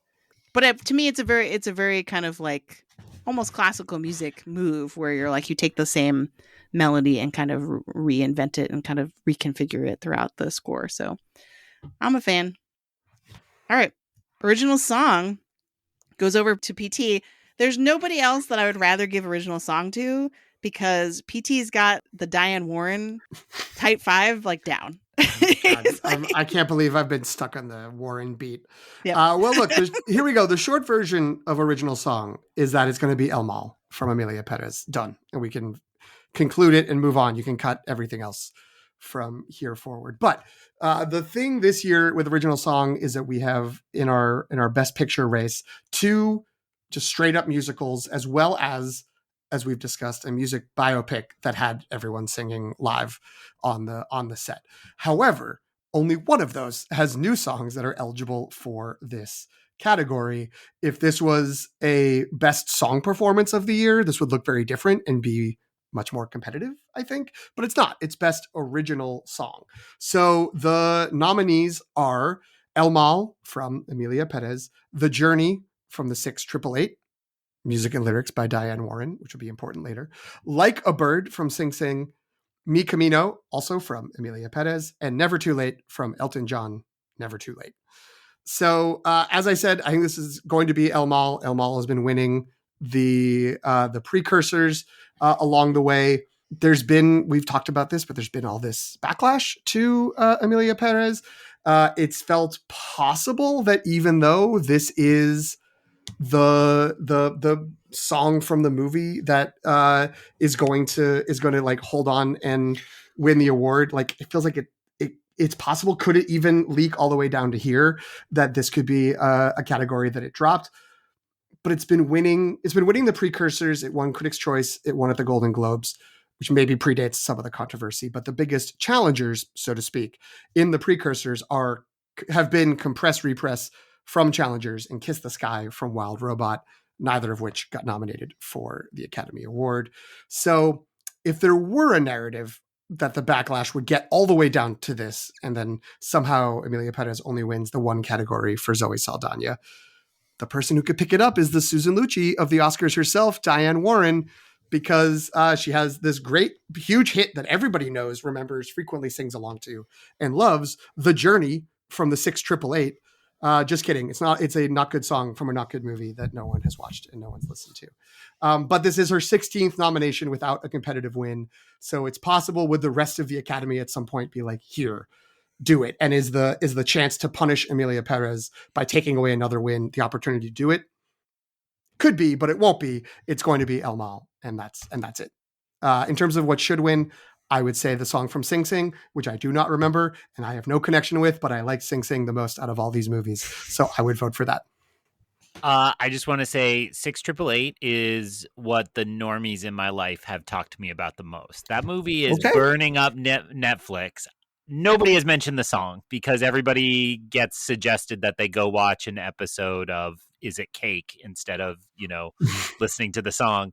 But it is a hit and people like it. I think it tells a nice historical story. Now, I think Jen and I, at least, I don't know if you actually tried to watch it, PT, I did but watch it. okay, it's not good. I'm not going to talk about the quality, but it is popular. So, but in terms of best song, I think it's El Mal. The only thing I'll add to the original song conversation is if you are predicting Zoe Saldana in Best Supporting Actress, which most of us are, you should be predicting El Mal in original song because it is actually kind of like a weird version of the makeup correlation where it's like people are voting for her because of this song. So it's like if you're not kind of pairing those two things together, what are you doing? That's all. Okay. Best documentary feature, which goes back to Greg. That's right, listeners. Because Jen hates me and is cruel to me, she has assigned me the one category I have not completed yet because I have not yet seen one of these nominees, which is my last feature. I don't think I So, knew that. under documentary feature, nominated films are The Black Box Diaries, No Other Land, Porcelain War, Soundtrack to a Coup d'etat, and Sugarcane. Oh, wait, because you're supposed to see Porcelain War later this week. Is that what I'm it is? seeing Porcelain War on Thursday, which Okay. is winning the award this year as the feature film that is hardest for people to see. It's just not out there in big numbers. It has circulated a little bit at the end of last year. So when I looked around, because I tried to do a little research since I haven't seen Porcelain War, Porcelain War is actually towards the top of, I think Variety had it as their most likely. But reading their reasoning, they're like, people love Nelvani. People loved the one last year about the Ukrainian 30 war. Days in Mariupol. Yes. And so this is what people want, more Ukraine war. And I'm going to go ahead and call bullpucky on that logic. I think that's very silly logic. I think the documentary branch, it has a reputation for being very kind of particular, right? And the talk about would Will and Harper get in here, but of course it wouldn't because they want to do their own thing. So of what's here, I'm going to go. This is a little bit of voting with my heart, but I think No Other Land has the great combination of extremely important social message and really good filmmaking. It is done by professional documentarians, though they are young and kind of non-traditional in some ways. But these are actual documentary filmmakers, not amateurs in any regard. So I think No Other Land is really powerful. I to see this a few weeks ago, I went to a matinee in a very Jewish neighborhood in Boston, and I was a little worried what I was in for with the crowd. And I will just say, everybody, I mean, they knew what they were getting into as well. They were self-selecting, but everybody at the end was like, "Free Palestine, like let's do this." And I think No Other Land is really powerful. It's worth seeing. It is, not the hardest watch in this batch. As you read down that list, it is a woman exploring her own rape, the war in Israel and Palestine, the war in the Ukraine, America's history of imperialism, and the Canadian government's oppression of Native people. That's your best documentary category. So it's a tough watch, but my heart is actually with Soundtrack to a Coup d'etat. And I don't think they will go for it because it breaks the format of a documentary. It's doing something really different and interesting. It is mixing jazz in geopolitical history, and it has this like really wonderful rhythm to it where the editing of the historical footage is timed to the jazz music. It's really experimental and different. I'd never seen a documentary like it, but I think that will turn off conservative documentary voters. But people should check it out. It's on Canopy, and has remained one of their top titles for a few weeks now. So, as someone who has not watched any of these because of that description, not because of your description, Greg, in particular, but because of the descriptions matching the movies, I will say I think that what I've read and what I've listened to around this, is that the the problem is that of all the sort of conflicts that exist where people, there's obviously a wide range of opinions and political views in amongst all the people in the academy and amongst all the people in Hollywood. The Israeli-Palestinian conflict is maybe the most sort of creates its own battle lines, because it is obviously, maybe I shouldn't say obviously, but I think it is very easy for people to feel criticisms of Israel crosses over into a hatred of Jewish people or attacks on Jewish people as a community, and then similarly people who are when that becomes the center of the narrative, then people who are understandably, well, wait a minute, why are we not talking about these war crimes, this ethnic cleansing, the suffering of the people in Gaza and the Palestinians in general? Why are we not centering them and talking about them? So I wonder if the idea of maybe it'll be the Ukraine war again is because it's like we know what side we're on. And we all kind of agree, and we don't all agree because that's part of the majesty of the way things are in America right now. But in Hollywood, the predominant narrative and the prominent sort of feeling likely is all in the same sort of boat. And so maybe the porcelain war will be easier for people to rally around. And the fact that no other land doesn't have a distributor. It's had all these screenings. It's clearly available in the portal, but it doesn't have a American studio or even independent place that has been distributing it. Sort of speaks to that it's thought of as a hot button issue. I was listening to the next Best Picture podcast when they were doing their 4-hour long, which we'll try not to top, discussion of all the categories, and they were saying, anecdata, so take it with a grain of salt. But the people they talked to who were voters, only one person had said, I watched it and I voted for it. And everyone else either was like, I skipped the category because I'm not dealing with the documentaries this year, or I specifically did not watch that movie, or I watched it, but I didn't watch some of the other ones, so I didn't vote, whatever. So yeah, I think this one's a real mess. Everything I've heard, having not seen them, is that No Other Land is clearly the best one. I do wonder if I kind of was coming in thinking differently than Greg, who has seen it, so he would know better. So listen to him. That Soundtrack to a Coup d'etat could be the one that actually takes over and is the one that people are like, oh, let's support this because it has a title that people might be like, oh, a coup? Yeah, I need to think about those. So it might be like something that they connect to more. The fact that it's weird and different might be a reason to support it when they're like uncomfortable dealing with the issues in the other one that's nominally the front runner. But I don't know. The only time that No Other Land sort of had one of these movies, some of these movies as competitors was the BAFTA, I believe, and it lost to Porcelain War. All the other times there's been documentary categories. Superman, a Christopher Reeve story, won, which the documentary branch deigned to not include in the category at the Oscars. So this one's a real mess in general, geopolitically, but also for the ballots of people who are trying to get as many predictions right as possible. Jen, that leads to your thoughts.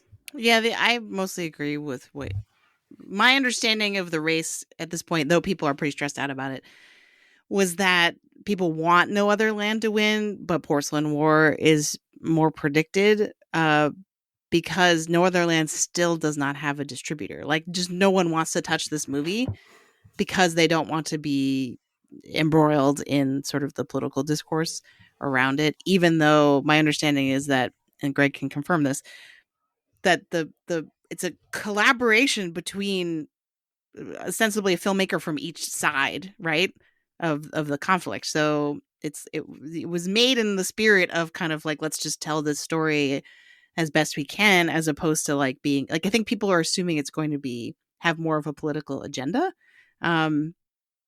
But again, I haven't seen it, so that's like what you said is accurate, but you don't leave this film being like everybody's to blame. What a mess. You clearly leave this film saying Israel is taking specific actions to harm these innocent people within this larger conflict.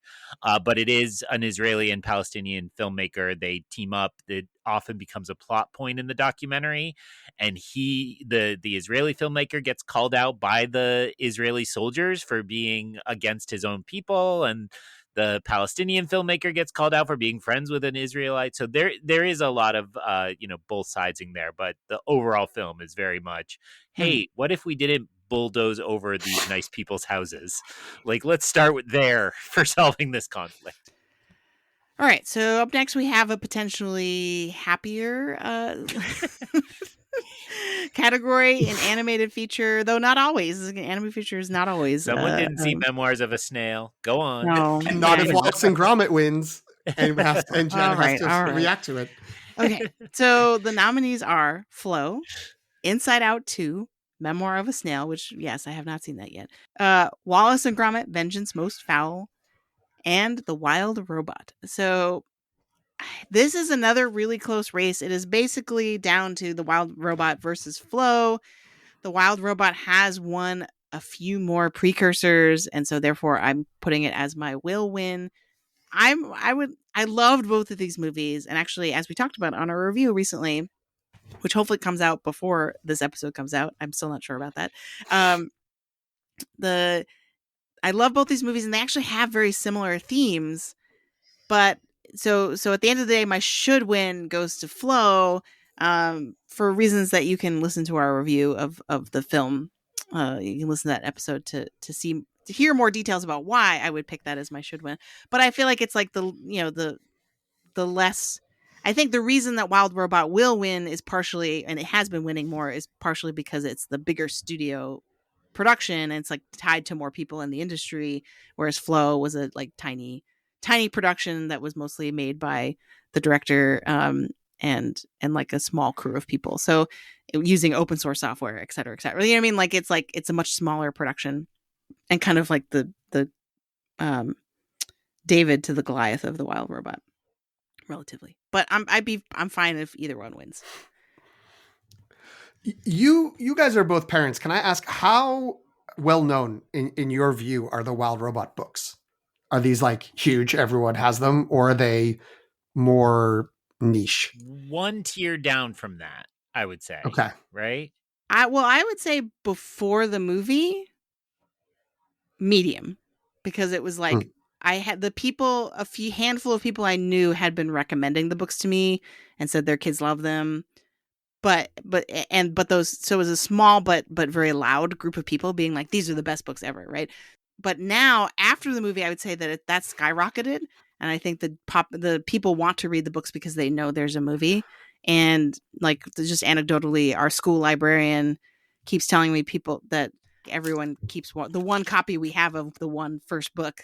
Everyone keeps checking out, and it's on hold constantly, and like so, there's definitely demand for it.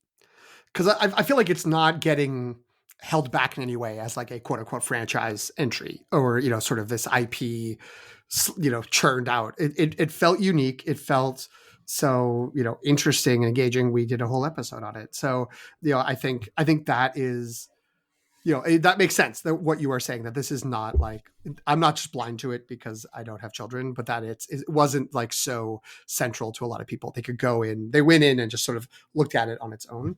But I co-sign everything you say, Jen. I think that it is a back and forth. It feels like The Wild Robot is like getting that studio bump, but like not in that way where it's like Inside Out 2 or like the Disney movie this year or the DreamWorks movie this year. It's still really unique and creative and artistic on its own, and it just wasn't made in like a bedroom by like 7 rotating people in Latvia, which is the very outside of the system movie that it's up against. But it feels like Wild Robot is the most likely one. But hey, wouldn't it be fun if Flow won? For the record, I am going against my logic previously articulated in another episode where I said, "Oh, the international picks Flow. We got to go with that." But so this could change. I could change back between now and Sunday. I'm gonna put Flow on mine, and it's a little hope dicting, but it feels like Godzilla -1 to me, right? Where it's like the outsider, the like well respected kind of. They really had nothing and built it up, and it is just so beloved and stylish and really wonderful. There's been some great animatic comparisons floating around the internet this week, so they're out there putting out materials. They were talking a lot about modeling it on real animals. I think I think it's deserving, and I think it has a good shot because people like it once they watch it. The other thing I will add is, we already talked about international features, so people know if they have a snap memory, they would know that Flow was nominated there as well. But Wild Robot had 3 total nominations. It also got a nomination in Best Sound and in Best Score, which sort of shows that it isn't just this animated movie that we liked, that both of these are movies that went beyond this sort of the box of this one category, which is great, but also makes it a little more difficult to choose one over the other. It's usually the one animated movie that leaks out is like, oh, that means people like that one more, but people liked both of them. So yeah. All right, next up we have animated short film. That goes over to Greg. Were you interested in those films, but you were like, nah, those are too long. Who can sit for 90 whole minutes? Give me the shorts. So for Best Animated Short, we have 5 very unique, very different short films. They are Beautiful Men, In the Shadow of the Cypress, Magic Candies, Wander to Wonder, and Yuck. These are all a lot of fun.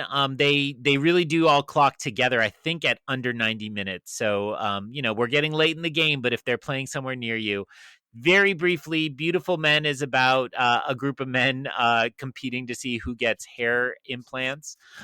In the Shadow of the Cypress is a really lovely, I believe, Iranian film that is kind of meditative and about a beached whale, and it's hard to describe. Magic Candies is about a little boy who eats candies, and each candy gives a different magical power, and it involves his couch talking to him and asking him to ask his dad not to fart in it as much, which is just a delightful thing I want to show my children because they'll love that joke. Wander to Wonder is strange and dark. It's absolutely my favorite in these. I'm gonna spoil. That's my should win. But it's essentially like a claymation show has ended and the creator has died and the puppets are still alive, which is just awesome. And then Yuck is about a bunch of small French children who make fun of people who kiss, and then they decide they want to start kissing, and things happen from there that involve saying the word yuck. So very different group. I'm gonna go with In the Shadow of the Cypress to win, and it's because it's the best mixture of like craftsmanship and kind of something kind of artistic and interesting. I did say, and I stick by, Wander to Wonder is my favorite. It's actually done pretty well in the precursors. So another rule in the animated shorts is oftentimes the most innovative animation wins, and Wander to Wonder definitely takes that lane here. It's got a mix of kind of stop motion-y and hand drawn and I believe some live action performance in there. So I think the mixture kind of bizarreness of it might outweigh the very dark plot of it. But a fun group of films, but I think that to me feels right. Yeah, I think the what I've heard is actually that Wander to Wonder has the better resume, but people aren't trusting it because they're like, well, that would be too cool, wouldn't it? Like if they pick that one. So I think people are skeptical that they're hope dicting a little bit if they predict that one. I believe In the Shadow of the Cypress is number 2 with the outside chance going to Yuck, because there a lot of people have the theory that just the funniest or kind of the most standout title out of all of these usually gets more votes. And then I think Ann Thompson from IndieWire was sort of saying, well, Yuck is like kind of the cute one. So if people are feeling like they want to reward, like if they're like, oh, but that one was just nice, like then they'll pick that one.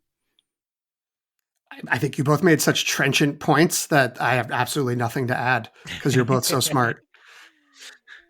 Mine's purely based on secondhand information. I haven't watched any of these yet. Okay. Up next, we have live action short film, and that goes to PT. Okay. Well, speaking of movies that have no precursors and that I've seen none of them, I can't wait to talk as the expert here. So the nominees for this category are Alien, or maybe it's Aline, A space Lien, Anuja, I'm Not a Robot, The Last Ranger and the Man Who Could Not Remain Silent. So again, I have not seen this. I am not the good doobie that Greg is, who makes sure to go out and see them. I have only heard great things about the experience of doing that. I have no excuse for it. However, in looking around to see what the predictions are, the sort of current trend I have been seeing is that The Man Who Could Not Remain Silent feels like it is the leader right now. That's not a strong position. I think that, you know, all of these seem pretty heavy in terms of what they talk about. I will defer to Greg shortly if you would like to add more about what actually happens in these. But you know, just based on sort of the title alone, and again, if we think about sort of mid-February 2025, where people are, that idea of like stand up and say something, even if you haven't really seen it. This is a story based on reality about a massacre in Croatia in 1993 when I guess I shouldn't say in Croatia. It was part of the war between Croatia and Serbia, and a Serbian paramilitary group pulled Muslims off of a train, and one person stood up to try to stop it. And it's a story about that. And you know, the idea of being that person, being that one voice, could be something that you know, carries people to vote for this. The sort of other one that people are saying maybe also, you know, is running there is the Alien movie, which has a very similar sort of talking about the problems of the machinery of oppression. This one is about someone trying to get a path to citizenship in America and the threat of deportation and being undocumented. And the big difference being that this movie is in America and is in English, whereas the other movie is in Croatian. So, you know, that sort of, are people going to sit there and read the subtitles, even in a short film, might be enough to hold back enough. And maybe the sort of trenchantness of immigration in America in particular, and ICE and deportation sweeps and all of that might have been more in the forefront. And so people will respond to that even more so than the other one, than the Man Who Could Not Remain Silent. But with sort of a shrug, I will say The Man Who Will Not Remain Silent is my very soft pick for what will win. And for what should win, I will defer to whatever Greg says. Greg? This is another great group of shorts. So just to get a little more specific, Alien is specifically about the ICE practice, which is to target people who have their green card meetings. So people who are in the United States illegally are applying to get their permanent residency, such as they got married to somebody and have done all the paperwork. When they show up at the appointment, ICE literally raids the waiting room because they know all those people are here illegally, grabs them and takes them away. So it is very prescient of the moment.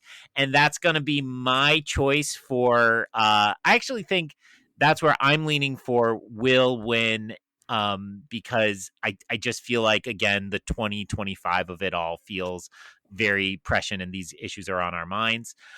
Anuja is about a young pair of girls who work in a garment factory, I believe in India. It's bona fides. It has a little bit of star power behind it. I believe Mindy Kaling is a producer, as is is it Priyanka Chopra, who's married to a Jonas brother, Mhm. right? Correct. And very stirring, very memorable film.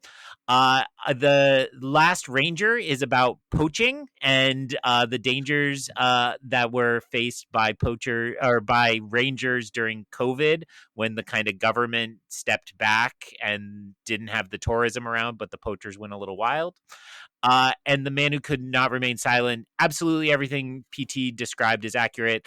If you liked that scene that kind of gets repeated twice in Grand Budapest Hotel, it's that as a movie.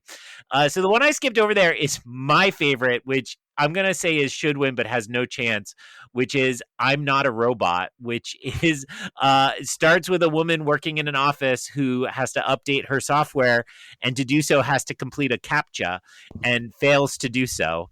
and after many attempts, fills out an online quiz and basically figures out she's a robot. And the whole film escalates from there, where it's oddly very similar to the movie Companion, which is out in theaters right now too, but it totally works as a gag, and it's got a lot of dark humor in it. Like Wander to Wonder, I just really loved it. It's, Jen uses this word, I don't often use it, which is cackles, right? Which to me are those chuckles that just have that dark edge. Like, I shouldn't be laughing at this.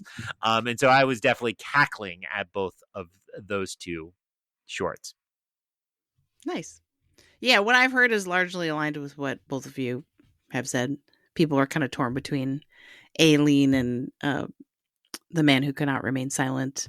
So yeah, it's interesting because I feel like different logic applies to different short categories. Like this one seems to be very much like what's the most topical politically, whereas animated short, it's like, well, what's just the nice one, or the one that has the cutting edge animation, right? So you have to kind of use different criteria for each of these. All right, that was me stalling because the next category is mine, documentary short film. The nominees are Death by Numbers, I Am Ready, Warden, Incident, Instruments of a Beating Heart, and The Only Girl in the Orchestra. So I think I had kind of a hard time with this one because I had to go against like better judgment in terms of like, well, people are all saying this one's the best one, but what's the one the Academy is going to pick? You know what I mean? Which sometimes you have to use that sort of logic and going against kind of what you feel like is a better judgment. So I'm going with The Only Girl in the Orchestra. So this is a Netflix documentary about, I think her name's Oren O'Brien, and she is a bass player. So she was a protege of Leonard Bernstein. The maestro? Yes. Maestro's coming back to line? haunt us again. We can't get rid of it. And so the documentary, I didn't finish it, but I watched most of it. It's like following her around, and the big sort of like message or theme of this is in the title. She was the only female member of the orchestra for a very long time, and so the part I saw that I thought was really charming was they were reading through old articles written about her back when she was younger, and they're just like overtly sexist and therefore very funny. Like they're having she's reading it with somebody else, and they're just like, isn't that awful? So that one I feel like is the good feel good option on this list, and it's not the most critically acclaimed, but is the one that Academy voters might gravitate towards. And then for my should win, I have Incident, because people seem to be like raving about this one in the sense, and I did watch part of this one as well, but it is entirely constructed of found footage collected from police body cams or car cam, like vehicle cams, and it shows shooting in Chicago of group of police officers have an encounter with a barber who seems largely innocent, and it's really chilling because the way they edit it really makes it clear who's in the wrong, and then it's the audio with the images, because it's like you hear what all the police officers are saying about what happened and sort of the competing narrative for what happened that they have sort of gone with. Yeah. So this one I thought was really innovative in its storytelling, but I feel like it's a little too unconventional, and I can definitely see Academy voters watching it and being like, this isn't a documentary, this is just a bunch of videos that they put together. You know what I mean? Like they won't see the craft in it as much. So that's why I'm putting it as the should win, not the will win. But a lot of critics have it flipped or have it Incident as their will win. So I'm fresh off these this afternoon. It is not a super exciting time at the movies. It is the group together was 2 hours and 45 minutes, which it's tough. So Death by Numbers is a victim of the Parkland shooting getting to confront the perpetrator in court, when they do victim statements at the trial. So it's kind of building up to that. I Am Ready Warden is a man on death row in Texas and going through his crime, his rehabilitation, and the victim's feelings about the death penalty. Incident, Jen just described really wonderfully. Portions of it are silent. It is a lot of surveillance footage, but you really do get a totally new perspective on that type of incident. Surely, Instruments of a Beating Heart is it's the charmer in this group, which it's just about a little girl in Japan, I believe, that wants to play an instrument and be a part of the school band and succeed. And I won't tell you what happens. And then The Only Girl in the Orchestra, I think Jen also summed up really well. So again, I was in a pretty full theater this afternoon of people watching these 2 hours and 45 minutes of documentary shorts, and the mood was tense. And I would say I had watched 4 of these on my own previously, but Death by Numbers is only available in the Shorts TV package at theaters. And I would say people got really upset during Incident, which is what they want. And there was a lot of like, oh, moments in the theater, right? Which was pretty shocking. The Instruments of a Beating Heart was first, and so everybody's like charmed and in a good mood, and then you cut right into Incident, which was like, oh dear. And then when you went from Incident to I'm Ready Warden, and then to The Only Girl in the Orchestra. The Only Girl in the Orchestra was such a crowd pleaser in this group. Now, it was a lot of people older than me, which, the old Academy types, they loved it, and it is like a very charming story. But I have trouble thinking of people who could watch all 5 of these and say that's the one that's most important. And that's not exactly what the award is, right? Nobody says it has to be the most important. But if I was an Academy voter, I would have trouble saying like, forget all this important work digging into our hardest social ills. Let's award this charming portrait of a really wonderful woman. The Only Girl in the Orchestra is, as Jen said, for free on Netflix or for subscribers on Netflix, and definitely worth a watch. You'll love her. I left the documentary loving her and wanting to spend more time with her.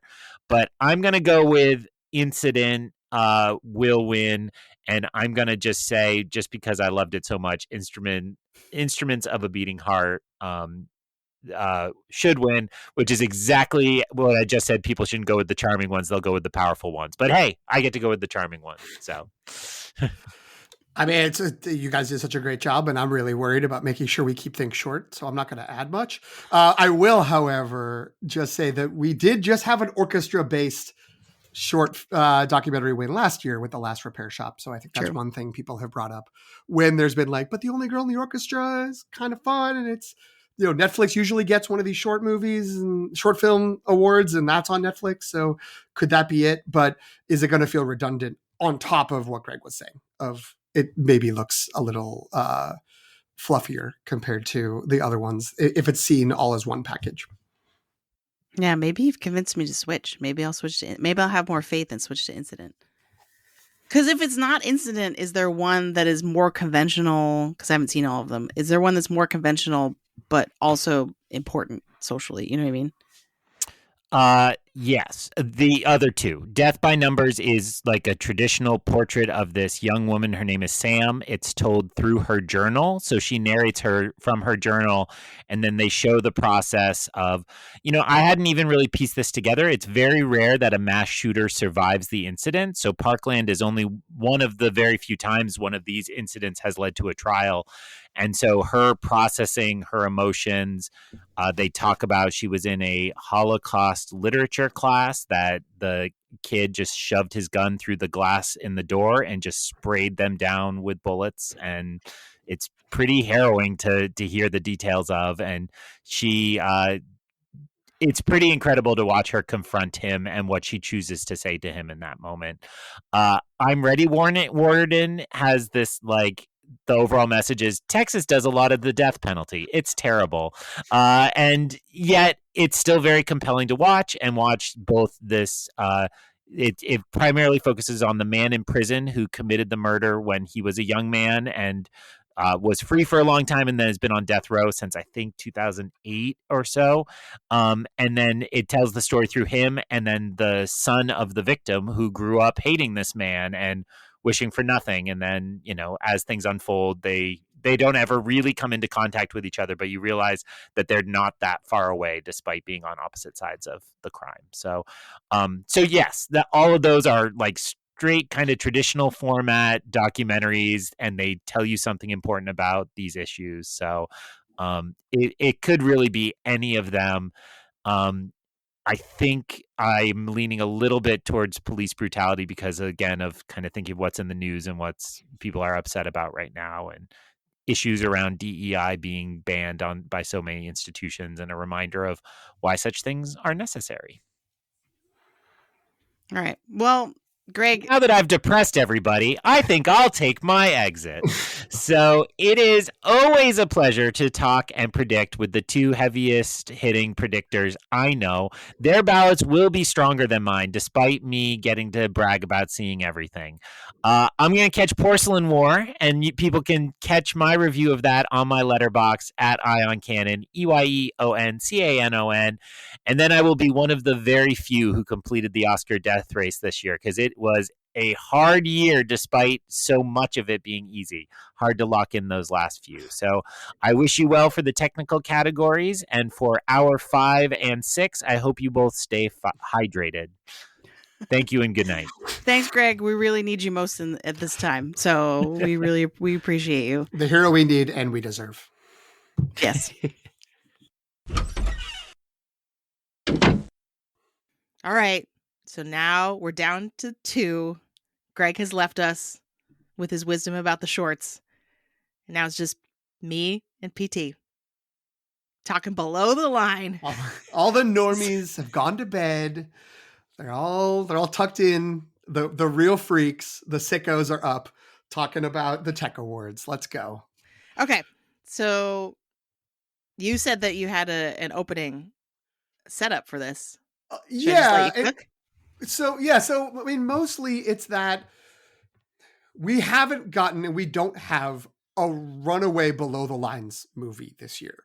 And it doesn't always happen, or it doesn't always happen to the degree that like I think of it. I don't know about you, but like it's the first Dune movie and Mad Max Fury Road, where it's like 6 wins out of 10. It's now 9 awards below the lines because of consolidating the 2 sound categories. But like this movie that just ends up only winning below the lines, but has the most awards at the end of the night, and just kind of carries forward here. It felt like we could have had that. Go way back. If you go 11 and a half months ago, we were like, oh, it's going to be between Dune Part 2 and Furiosa. Obviously, Furiosa never happened, RIP. Its Oscar chances.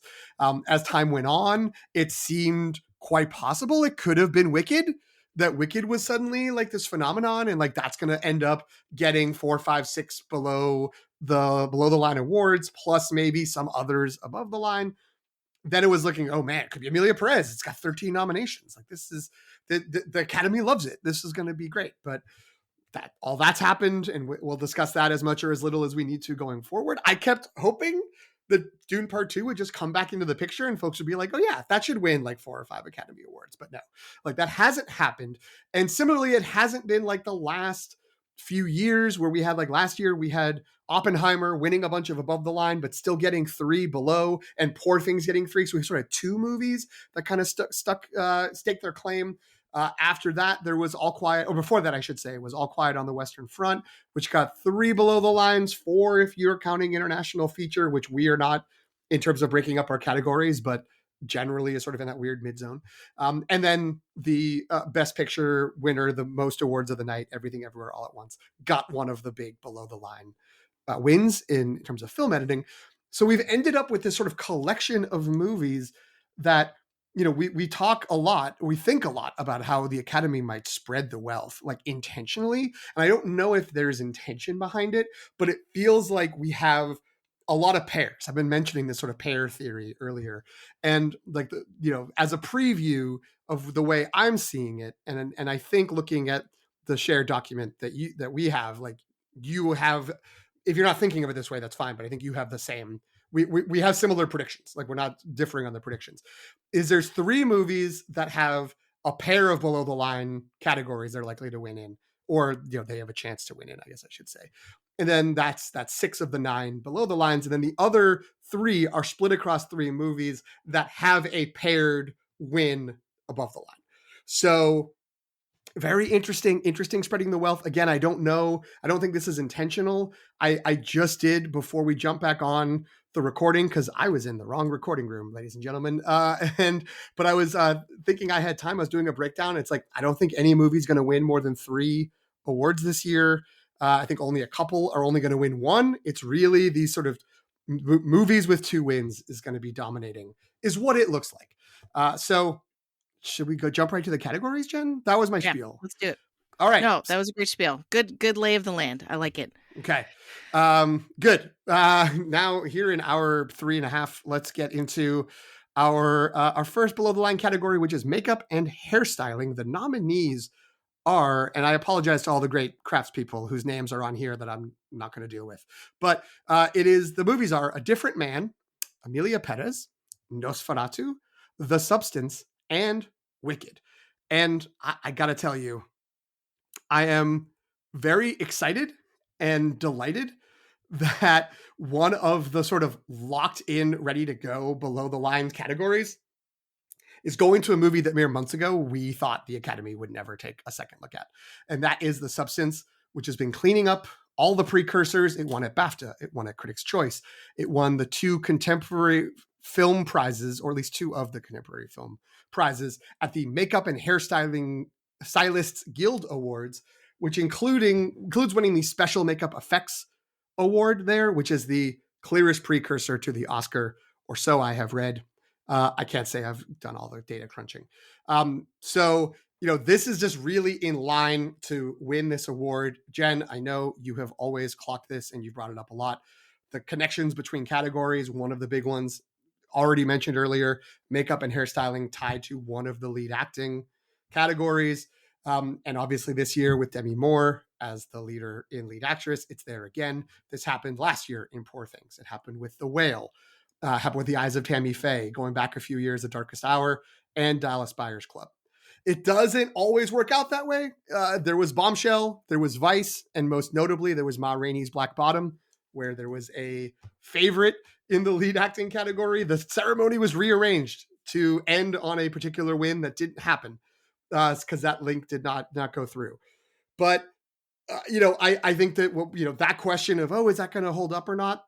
We've already discussed that. We've already litigated what's happening in lead actress here. Makeup and hairstyling, it seems pretty locked in. The main competition is from Wicked. There's still this possibility, despite everything I just said about those pairs. What if Wicked somehow beats the odds in a few of these categories and takes home 4 or 5 wins?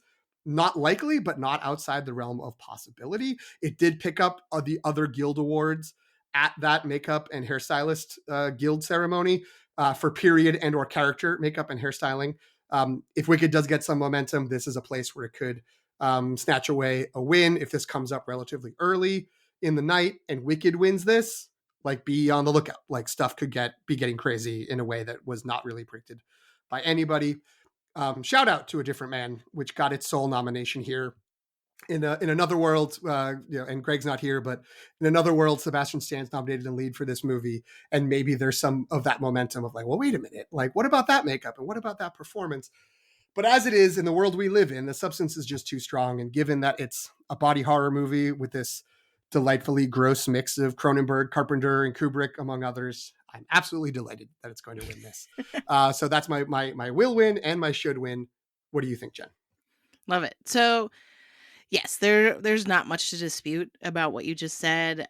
I will say the one thing in the kind of off chance that Wicked could sneak in here, it might be that we're getting too complacent about the substance winning here. But I mean, the precursors are so strong.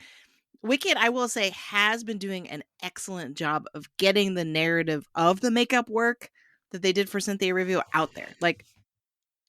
So many of the interviews with the cast sort of mention or drop the idea that like, oh, she was in the makeup chair for so long. Oh, like it was so genius. The second I saw her with all the green makeup and they added the freckles, like I cried. Like I think Ariana Grande said that. So, they've been working really hard campaigning for everything about the film, but I think the behind the scenes story about the makeup does seem pretty visible for Wicked. So, I the thing people keep saying is like, where's Wicked gonna sneak in? And I don't know if that's actually gonna happen, but this is a potential place. In terms of who deserves it, like the substance, while it to me towards the end of the film is like super over the top, it's still really well done. So um I will say that I have now seen about half of Nosferatu. Also great work there. So just a shout out to Nosferatu. Like they made Bill Skarsgård look crazy. I would have no problem with Nosferatu winning, I think, any of its nominations. Like, just because that movie deserved all that craft love. Yeah, for sure. I look forward to finishing it, as it's lame that I could watch half of it the other night. I think you can guess what happens. My guess is you've seen the story before. Yes, it's like, and I wasn't sure about that. I was like, oh, and then very quickly within the first 20 minutes, it's like, oh, so this is just the same story that I know, which is not a bad thing. It's a story I enjoy. So, but that's our Nosferatu. That's a little tease for Hasib because he's requested a Nosferatu review. We will get to it eventually, Hasib. Don't worry. I gotta go watch it. Don't worry. Next category is costume design. The nominees are A Complete Unknown, Conclave, Gladiator 2, it's got in here somewhere, Nosferatu, and Wicked. Now, here's another non-controversial category, in my opinion. It seems to be Paul Tazewell for Wicked all day. And I have to say, that's my should win too. The costumes are amazing. Like, I want both characters' wardrobes. Probably more Elphaba than Glinda, but like, still, it's like they're especially their like school uniform type stuff. So good. It's very tailored. Love it. And fantasy and period tends to do really well in this category. So I suppose by that logic, Nosferatu would have like a sort of chance, but Wicked seems to be the pick here. Yeah, this looks one of the, I feel like we're very gun shy now because like so many things are up in the air, but like there's no reason to think it's not going to costume design. And I think in most years we would be like, yep, check, done. But because there's like, oh, what's happening? We feel a little uneasy here. So but I think, the sort of, a complete unknown, they really captured the 60s. Maybe some year that would happen, but with these crazy fantastical things in other in other areas there, between Nosferatu and Wicked, and even to some degree Gladiator 2, which is historical but to an extreme. Gladiator 2 is not winning. I don't think Nosferatu is going to take it. If this is, I just said if Wicked wins makeup and hairstyling early on, then be on the lookout for a Wicked stomp. If Conclave takes costume design, then it's just, I guess they love Conclave, and watch, here it comes. It's going to take a few categories that you didn't expect, but you should feel comfortable choosing Wicked here. It's the place. It's one of the two places where people can comfortably say we're rewarding this movie that did its job really well, and any issues people may have had with it, this is not where those issues were. They were right here, and it's one of our Best Picture nominees. That's a blockbuster that is very beloved. This is a good place to reward it. As far as I know, none of these other designers had a collab with Target based on the movie that they did the costumes for. I rest my case. Okay, so next we've got production design. That goes to PT. We do. And so for production design, the nominees are The Brutalist, Conclave, Dune Part 2, Nosferatu, and Wicked. So, this is one of those two categories. This is the other category where Wicked is sitting comfortably. That like, this is the front runner here. It's been winning all the precursors. It should win. It won Critics' Choice, BAFTAs, the Art Directors Guild Award for Fantasy, which is also what Poor Things won last year, and also the first Dune movie 3 or 4 years ago. So the other nominees don't have any sustained wins. There's like maybe one or two here, and it feels like in the same way that with costumes, this is the other part where it's like, okay, we like Wicked, we don't want it to be a one-win movie. These are where this is it's all working out here. So this feels pretty safe as a prediction of will win for Wicked. I don't hate that as a win. And I'm biased, but I would be like, well, what are we doing with Dune Part 2? Like, why not? Because that's this whole fantastical world, blah, blah, blah. I could see maybe the argument of a lot of it's just desert. Like, you're just in a desert and a cave. But the Fremen city with the come on. I know. No, I know. But now someone could say with at least all the tears pulled in it's beautiful. The lead designer for who's nominated for Dune Part 2, Patrice Vermette, is the person who won for Dune. So it's sort of like, yeah, she was already rewarded for this. Maybe it's repetitive. Blah, blah, blah. I would give it to Dune Part 2. That's my should win.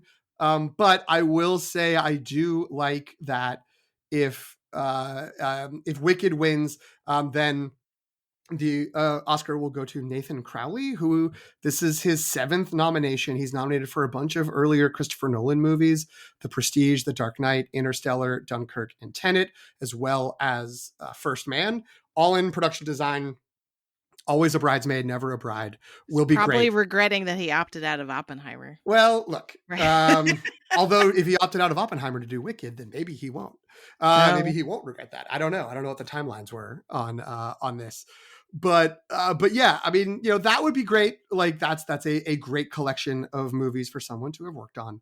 So, I'm one of the people who was a little bit like, this movie doesn't look that good, but that's not really the production design's problem. That was more the coloring, maybe the cinematography, blah, blah, blah. And also that's even me saying that, I'm rolling my eyes at myself for bringing it up again, because whatever. This would be a very worthy win. I also think Nosferatu and The Brutalist would be worthy. These are very good, very, very, very good category all around. It's a weird sort of conclave as a here's a movie that's just based on like reality, but just a part of reality we don't normally get to see. That doesn't. It feels worthy to be nominated, and it could be like a good win, but it doesn't quite get to the same level as these other movies to me. And again, if this comes out early and this goes to conclave, then there's a papal route on. Like we're running to the Vatican for the awards.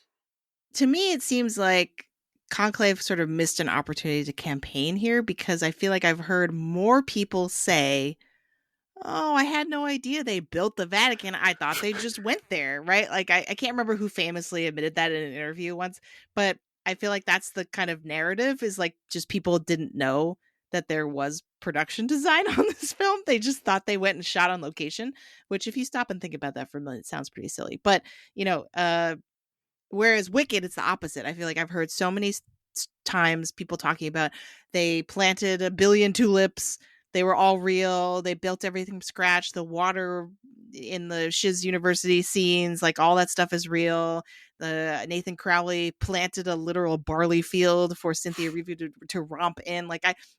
Again, Wicked has been really smart about getting that behind the scenes narrative out there about how much work went into this. So yeah, like I think that they largely course corrected for whatever misconceptions people had about the look of the film that you were just talking about. They like the sort of like, this looks CG. Actually, they built everything. Sorry. It's just the lighting was weird, and so you assumed it was CG. But yeah, so I think this seems like a no-brainer.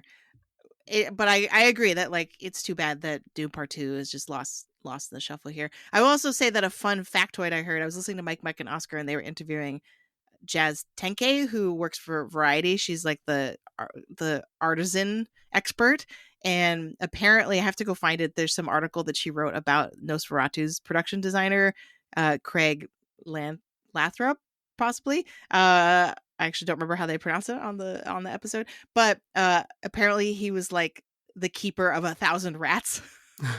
Like, so he just had to protect all these rats and keep them like in order for them to shoot. So yeah, that's fun. That is fun. And I have a question, Jen, and I don't mean this accusingly, but I am curious.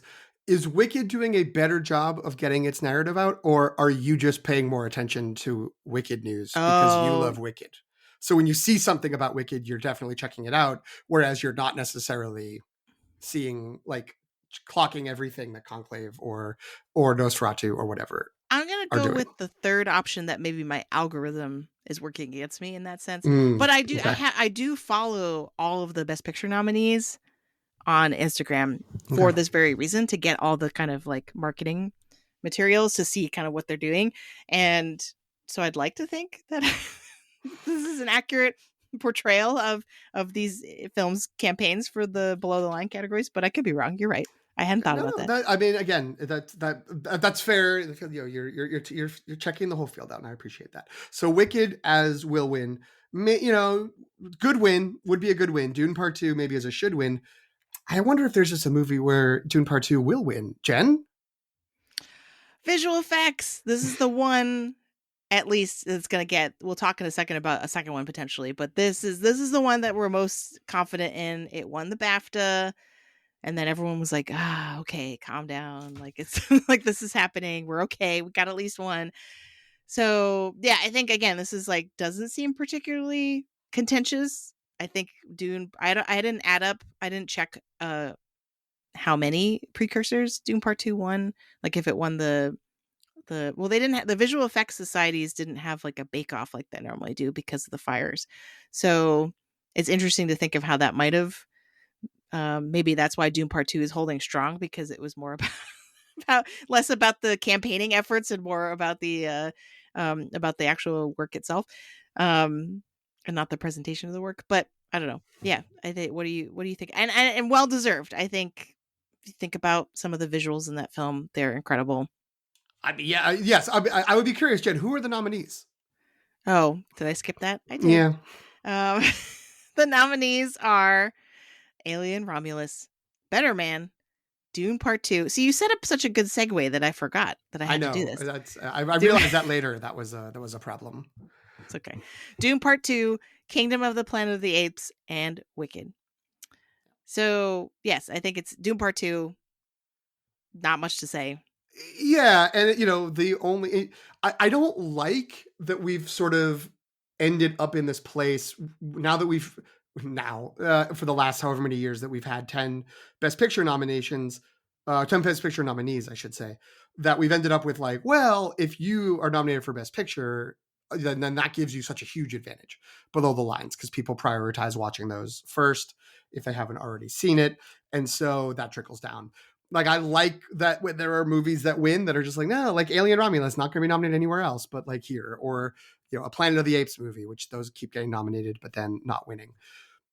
That said, it does kind of feel like Dune Part Two and Wicked were like clearly a step above, and you know, and that's, I don't know if that's just because they both had a bunch more nominations because they were, you know, they felt like bigger movies. I think it's quite possible both Planet of the Apes and Alien may have outgrossed Dune Part Two. I don't know, but you know, whatever. It feels like it would be down to those two, and it hasn't really been much of a question. It feels like I also didn't really do a full breakdown of Well, those two all the are different the precursors. Best Picture nominees in the Right. category. Well, So I think yeah, that kind of explains it more simply. right. Which I again, well, I guess I started with like, I don't think that's a good thing. Like, I think that like Oh, it I would be see. better if like we could have more, you know, be back with like visual effects winners that are their own thing, which Godzilla minus one did last year. So, you know, I guess we haven't fully lost it, but for this year, it does make sense for those two. And, you know, the movies it's got me thinking about are, the Two Towers, which is the sort of middle of the trilogy. The first movie got a bunch of nominations. It didn't win as many as the first Dune did, but got a bunch of below the lines wins. The second movie didn't get as many nominations, and the only win was in visual effects. And the other one, similarly following a first movie that got a bunch of below the line wins, is The Empire Strikes Back. We're going back a long ways, but that got a special award for visual effects because no one nominated any other movie. Everyone was like, it's The Empire Strikes Back, and that's the way they did it back then. Wow. But it did win one other. Empire Strikes Back did win two. It won one competitive, and it got the special achievement in visual effects. And the competitive award was in best sound, which could mean I can go into talking about best sound. Another great, excellent segue. You're crushing it. So yeah, take it away. So for best sound, the nominees are A Complete Unknown, Dune Part 2, Emilia Perez, Wicked, and The Wild Robot. So come with me a little bit on the journey that is me trying to figure out what exactly all of this means. I'll start with, I know we've discussed this before on the show, but if you're still here and you're still listening to our incredibly long predictions episode, you won't mind if I just take a second to say, until a few years ago, the 2020-2021 awards, this used to be two categories: sound editing, which is the production of sounds, the generation of different sounds, and then sound mixing, which is blending sounds together. So those were two different categories. A lot of times they ended up, with one movie winning both of them, but there were divisions over time. This does mean I will note that the first Dune could have had 7 Oscars if it had come out like 2 years before when it did, because it probably would have won both sound editing and sound mixing. It won just the best sound. So to figure out what's going to win this year, I always like when we were putting this together, I was like, let me look at the guild precursors first. I like to know what the guilds say. So I went to the Motion Picture Sound Editors Awards, called the Golden Reel. And this is the Sound Editing Guild, which once again is the production of sounds. And they gave out the following awards: Sound Editing, Feature Effects / Foley to Dune Part 2. Music Editing, Feature to Wicked. Sound Editing, Feature to Emilia Perez.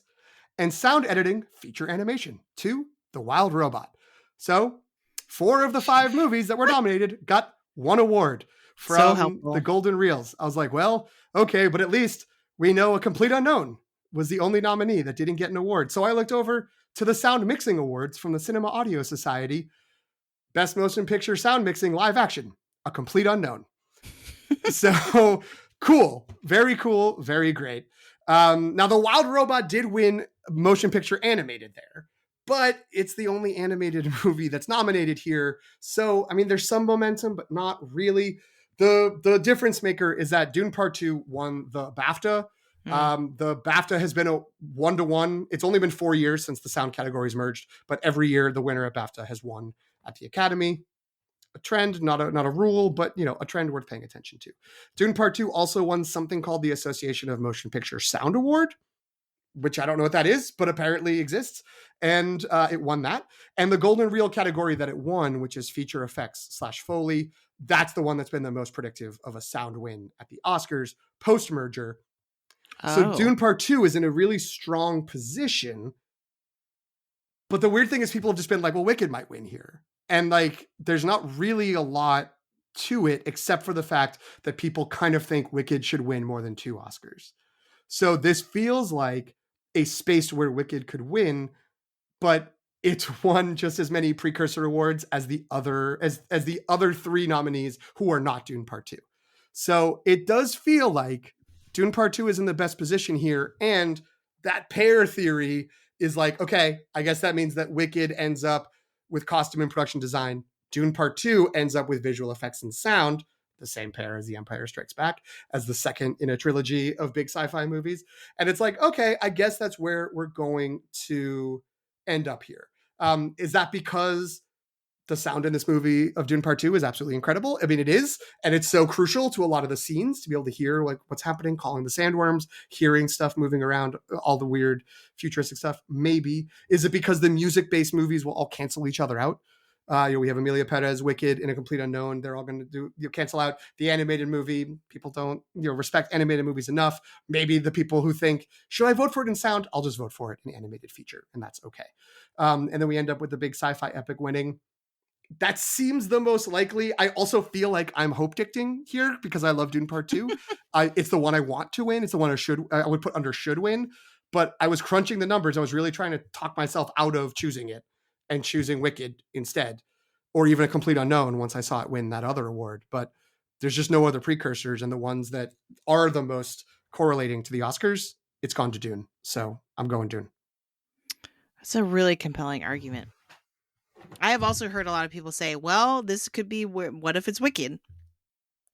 Because it's music, and I don't know, people were citing this, like it's a bunch of wind in the final scene with Defying Gravity. I don't know. It's but I think it's because people are paranoid because people seem to love Wicked as a film so much. They keep searching for where could it upset. Like I think a lot like the universal theme seems to be like it's a lot of different categories that people are like, well, what about Wicked?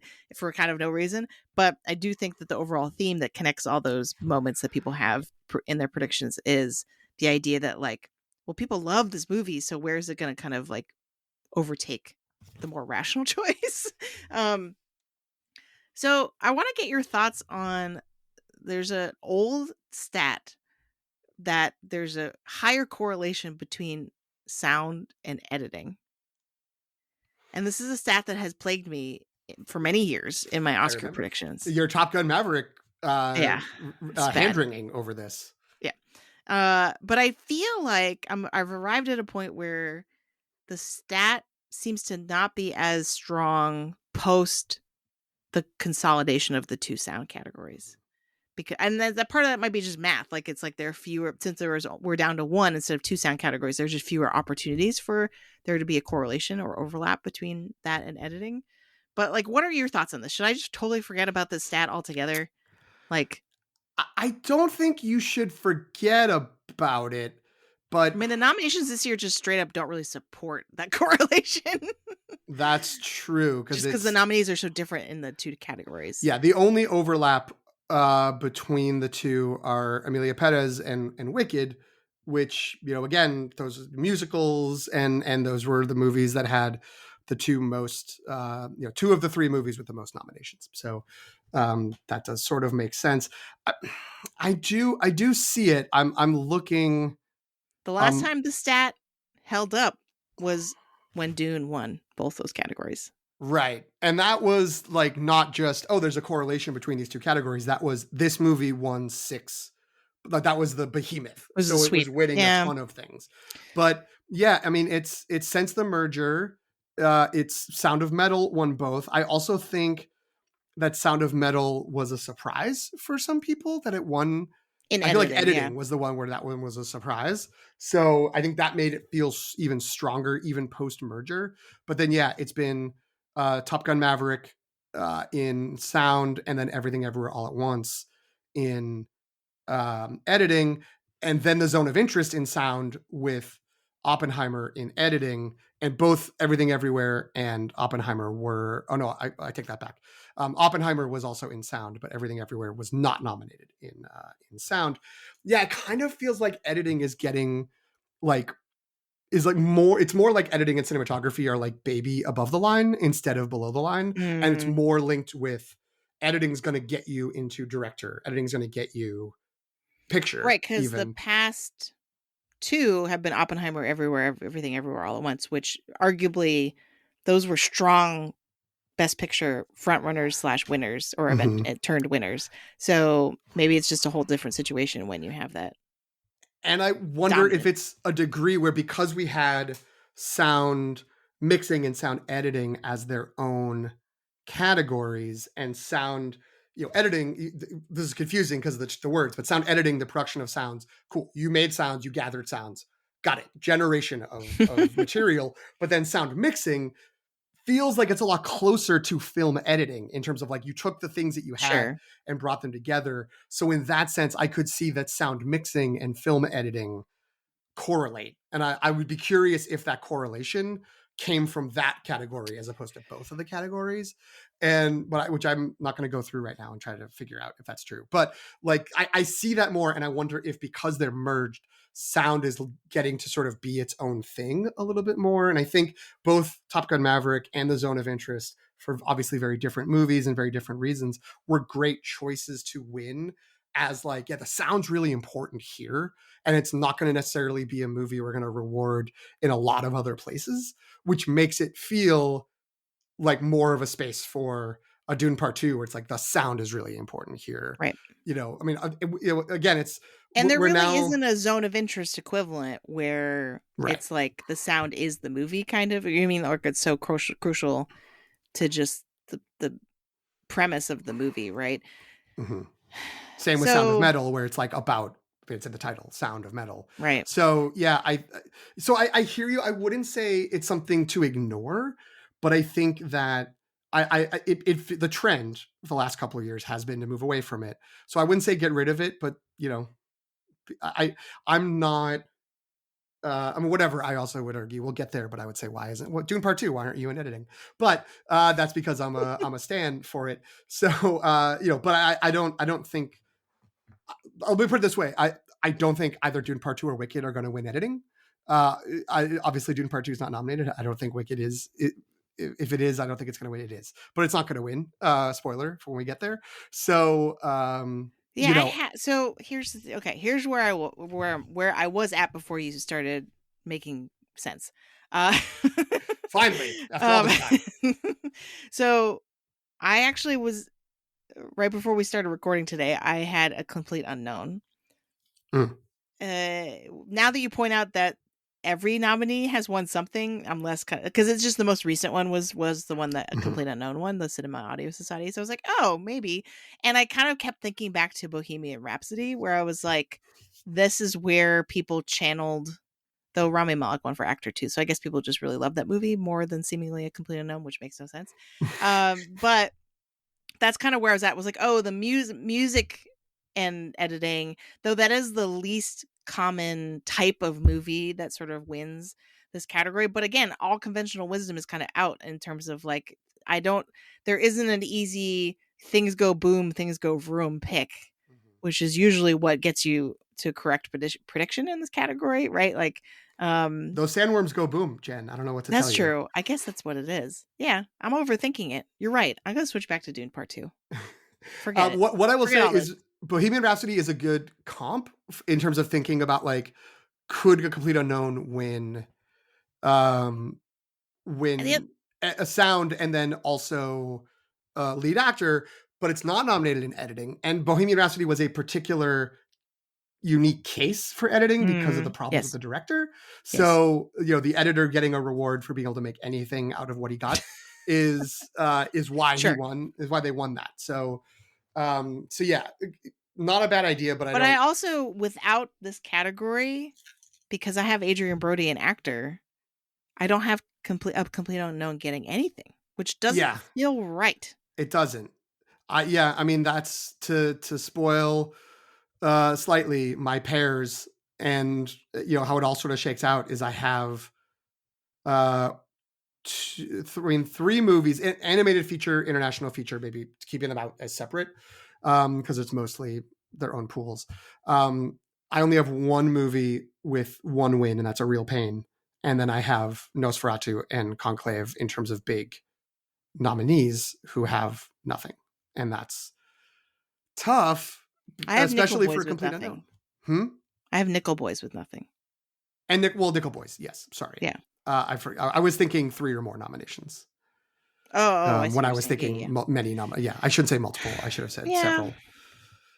But yes, unfortunately. Let's go to editing and see if that clarifies anything. Spoiler, it won't. It's only more chaos. Chaos. So the nominees are, so I won't forget. The nominees are Anora, The Brutalist, Conclave, Emilia Perez, and Wicked. So I was a coward and I just went with Conclave because of BAFTA. Mm-hmm. And I feel like so here I feel like the smart thing to do would be like, okay, if Anora and Conclave are our 2 best picture frontrunners, then editing needs to be one of those. So that's kind of where I landed with Conclave, because I was like, well, there was my theory that I mentioned many hours ago now, where I was it's like Sean Baker's position to break a record, winning 4 Oscars, right? He would be tied with Walt Disney, I think is the stat, for them having the most Oscars for one person. In one night. That's in one night. Yeah, I think that's what it is. So yeah, not cumulatively, just in one ceremony. So because of that, I was like, well, maybe that based on the other categories, this makes sense to give to Conclave as opposed to Anora. I have heard lots of rumblings that, and I was like, oh, I didn't feel this way, but I have heard other people say this, of Anora drags in the second act. Like I remember on our review, Antonio was like, yeah, the second act was my least favorite part. I felt like it was kind of, I mean, that's kind of drawn out. And I was like, that's my favorite part. So Uh, so I feel like because of that, some voters might not want to give it editing. The converse to that is Ann Thompson several times now on IndieWire Screen Talk has said that she feels like the really dynamic editing of that home invasion scene and just how well edited that is, because it's really just like 4 people in a room yelling at each other and throwing things. You know what I mean? Like it's like, but to have that be edited so crisply, kind of like, and editing Yura Borisov into in his reaction shots into so many of those scenes, that would be the compelling case. But that's why someone would want to vote for Honora for editing, right? Right. There was also a lot of talk with like Sean Baker, maybe you know more about this, has a somewhat unconventional approach to editing. Not only is he doing his own editing, which is already, I think, unconventional, like to not have a separate editor. There was a little bit of talk that because he like edits the film as he shoots it, and because he is primarily a writer director, and not distinctly an editor, that the editor's branch would turn up their nose at him. I don't know if there's any merit to that, but I don't know if I don't know how much that matters. He got now, nominated. yeah, that's true. For nominations, that would have mattered. Yeah, that feels like a reason winning. he might not have gotten to this point, but now he's here. Right, but he did. So yeah. To me, I mean, the thing I have Honora as should win, and you know, it's you know, partly because of all that you're saying about that you know, there's that madcap sort of almost, you know, straight screwball comedy middle section, but there's also these sort of, it's like 3 or 4, maybe even 5 different genres, like all put together.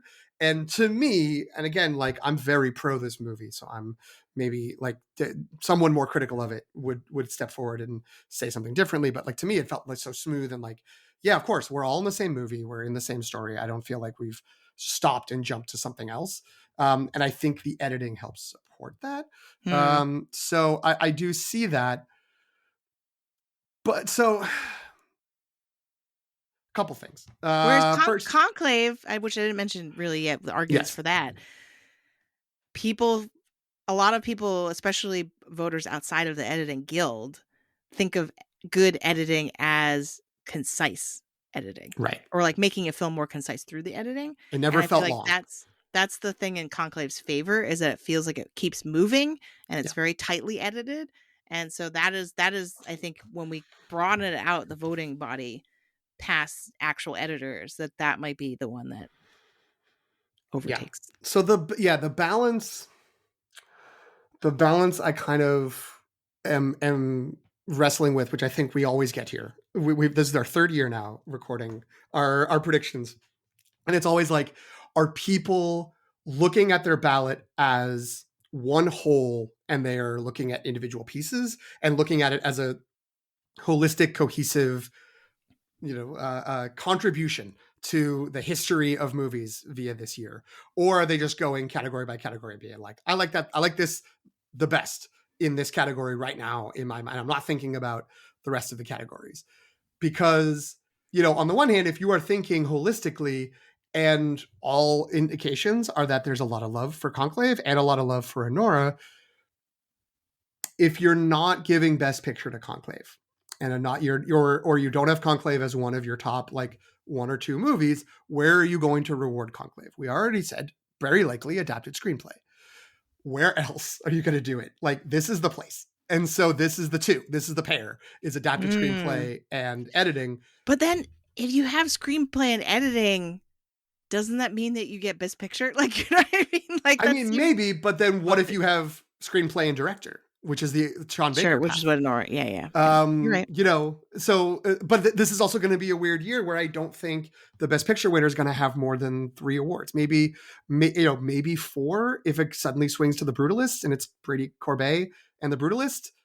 And maybe that gets to 5 even. But like, I think we've been used to these movies that got big hauls, but like it's going to be more like a Coda, which it's, you know, that got an acting, that got a writing, and it got a directing. I'm sorry, in a picture, which is also all it was nominated for. But you know, I don't know if it would have done more than that. I don't know if it would have won Best Director if it were nominated. Anyway, here's a couple things that I do want to sort of discuss on the margins here. You know, just looking at what are the precursor wins? Maybe that will help guide us. The second place in precursor wins is Dune Part 2. which won 6. That includes all the local critics awards or whatever. But the predominant, favorite, which, this should help us in best film editing, it won 17 precursors, is Challengers, a movie that was not nominated. Wah, wah. And then, I will say, that's sort of my argument, which I think will win. I think it's Conclave, because I do think people are spreading the wealth, whether intentionally or not. I think that there's enough splits that like this is where things might end up. But if people are just looking category by category, they're not really necessarily thinking about anything bigger than that. Or if they are like, well, I loved Anora and I want to vote for things for Anora, they only got nominated for 6 things. It doesn't seem like Yura Borisov has any chance in supporting actor. Mikey Madison, has a shout, but we discussed that a few hours ago. Go check that out. Rewind if you need to. Probably not going to win. The other 4 are the Sean Baker Awards. I don't think it's out of the realm of possibility that he does get 4, and it would match the Walt Disney. And for those who are interested, of course, it was from 1953, the 1954 ceremony. And he won Best Documentary Feature, Best Documentary Short Subject, Best Short Subject Cartoon, and Best Short Subject 2 Reel. All categories that A, totally still exist, and B, he definitely actually worked on and didn't just as the boss put his name on at the end when the people in his studio finished working on it. So it would be crazy that he'd match Walt Disney and also do it actually doing the work of writing, editing, directing, and producing the picture. But I don't know if people will be sitting there being like, I can't give Sean Baker 4. That's crazy. Like they might think, yeah, editing, Anora, I thought that worked well. Bam. And like, I liked Anora. This is where I can vote for it. That said, I think there's more wealth spreading that's going to be happening. I think there's love for Conclave. And yeah, I think it's, maybe it's because those are the 2 front runners. I think that what's going to be happening during the night is Conclave, editing, adapted screenplay, Anora, original screenplay, director, and we're not going to know what's going to happen when they open up Best Picture until it's that read. Sounds so stressful and so fun. So, okay, 2 things I want to do. One, entertain some outside chances, but first, I just want to explain to those who are still with us at home, Ace Eddie Awards, which is the main guild for the editors or editing, is not happening until after the Oscars. So, and normally it's before. So normally we have a good tea leaf to read for this category. And so I think people are just like kind of running amok in the absence of that, which is hilarious. So, okay, here's some wacky arguments that people are making. Wacky is mostly me reacting like that. That's not consensus that they're wacky. That's me saying that. But Emilia Perez falls under the argument, and the trend, I agree, is a thing. I don't know if this year it will apply, but people oftentimes say to pick the editing winner, pick the most visible editing, or like the most extra editing. So so out of all the nominees, Emilia Perez has the kind of flashiest editing, to be like, look, we're editing.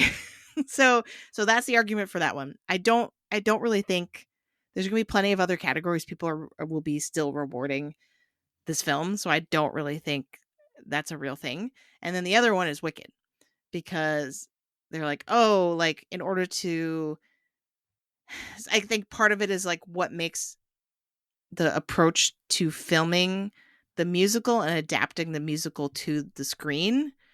A lot of that has to do with the kind of like someone, I can't remember who it was now, described it as like music video style edit, like, you know what I mean? Like, so in that sense, it could be also very visible. And then, but my counter argument to that, which I haven't really heard, is that a lot of people don't like how they edited the final sequence. People who are really familiar with the staging of the Broadway show are like, why are we cutting away from Cynthia Erivo singing? Like, why are we doing all this stuff? Stop editing the scene, right? Like, and so I think I believe the loudest person I heard make this critique, now that I'm thinking about it, was one of the critics on NPR's Pop Culture Happy Hour. Was like very upset about this and was like, this is the horrible choice. Why is it edited this way? Why is it shot this way? So I will say, as a Wicked neophyte who did not know the show and not listen to the cast recording, who went to see the movie, but had heard from some of our co-hosts, in addition to people out there, that it's like, oh, but it nails Defying Gravity. So That's what's important. I was like, is this that good? Like there were like at least 2 songs earlier that I thought were better. And I feel like it is because it's like this, it is filmed with a presumption that you know this song already. Yes. And that you know how it all goes. And so it's like, you know, there's plenty of the performers that stops do and this. starts make more Right. sense. Yeah. It waits to get to the big sort of build up, but I think that does potentially. And also, some might argue it takes a 2.5 hour musical, only films the first act, and somehow makes it longer than 2.5 hours. That's not a successful exercise in editing. I don't think that's the right way to think about editing. But in the same way that people were like, Killers of the Flower Moon got nominated for editing, that's crazy. It was so long. Like, I think Wicked gets hit by that. But like, is it possible that it gets editing and it also picks up sound, and suddenly Wicked is the 4, keeps that going, and is the 4 that wins the most awards for the night? Maybe. Yeah, so this is where people have to cool their jets, because you cannot let your predictions category by category escalate to the point where your best picture winner has to be something that realistically doesn't feel right as a best picture winner. And I know all season people have been on and off again with, is Wicked a best picture contender? I do think, based on how it's performed this season so far, that it is kind of in that, that's what the money was for, Barbie-esque. Like, it's winning a little bit more than Barbie, right? Like, I'm thinking of John M. win at the Critics' Choice Awards and stuff. So it's doing a little bit better than Barbie leading up to the Oscars, but it still is in that zone of like the kind of also ran. Thanks for being here, for bringing in the viewers, but we're not actually going to give you that many awards other than the 2 that you mentioned earlier. So like, yeah. No, but that said, though, I mean, 4 below the line wins does not mean that you're going to end up with. But if one of them's editing and one of them's sound, then that starts to be like, you know what I mean? Like, it does, but like I turn towards our an Oscar Ferry flashback accomplishment we've already done, which is the 2015 movie year, the 2016 awards, which had Fury Road winning all these below the line categories, and then a movie that got 6 nominations, the same number as Anora, 2 fewer than Conclave, only winning 2 awards, screenplay and picture, in Spotlight. So there could be a movie that gets a few below the line, is a leader from below the line nominations, but they're still like, okay, but like the best picture is not going to be Wicked. It's not going to be Mad Max. It's going to be this, elevated movie, whether that's Anora or Conclave. I don't know. They're probably going to both win screenplay. And then we get to still wait and see which one of them pulls it off.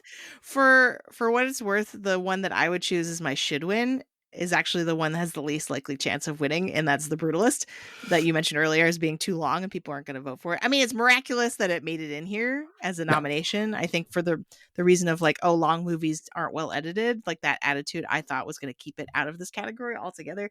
But I really like the editing in that movie, because to me, some of the images that I remember the most are the intercutting between the trains and the cars like barreling down the road or the track, intercut with what the characters are doing, and then there's also like documentary footage. If you think about it, the editing is kind of crazy in The Brutalist. Like, there's documentary footage integrated in pretty seamlessly. There's that, I mean, just that opening scene alone of making it seem frenetic and yet cogent. Like, I don't know, it's really good. Look, I agree. I think just because I'm on the Anora train, and June Part 2 is not in here, I would say Anora should win, but I'm fine with Conclave winning. I would be fine. I would like The Brutalist winning as well. But it sounds like you're saying there might be one last technical award that could go to something like The Brutalist. Why don't we talk about our final Cinematography? Cinematography. The nominees are The Brutalist, Dune Part 2, Emilia Perez, Maria, and Nosferatu. As the night gets later, we are really leaning into the accent on Emilia Perez. I'm just noting that. I said it was sneakily up in the air. That's how I started. As I read through it, I guess it's not that up in the air. But again, I went to the precursors. And so I went to the American Society of Cinematographers Award. And of course, everyone's favorite movie that they predicted would win this category, Maria, won the award there. That only just happened, I think, in the last week or so. Apparently, that award on its own, the ASC award, does not have a huge correlation. Only 18 of the last 38 have gone on to win the Oscar, but it's still notable. It's also the only time Maria has won since then. Nosferatu has won the Critics' Choice Awards and the National Board of Review. But the National Board of Review has only started giving a cinematography award in 2019, and it's only lined up once with the Academy Awards, and that was in 2019 for 1917, which was a Roger Deakins special, and he'd already won, but I think still people were like, Roger Deakins, let's go. Like everyone gave it to 1917. I mean, I think people seem to talk about Ed Lockman in the same way, and I think that explains why Maria, a movie that nobody seemed to care about or enjoy too much, right, still was getting nominated for this. Yeah. The Critics' Choice also didn't start that long ago, 2009.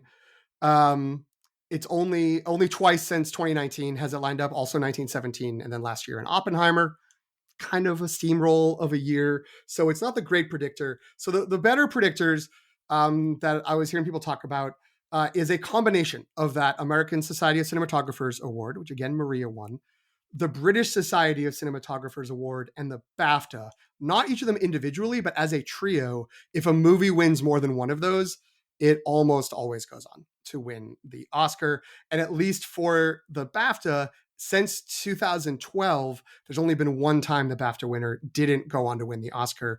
That was when Nomadland won at the BAFTAs, but then Mank won at the Academy, and The Brutalist won both the BSC and also the BAFTA. So it has two of those three.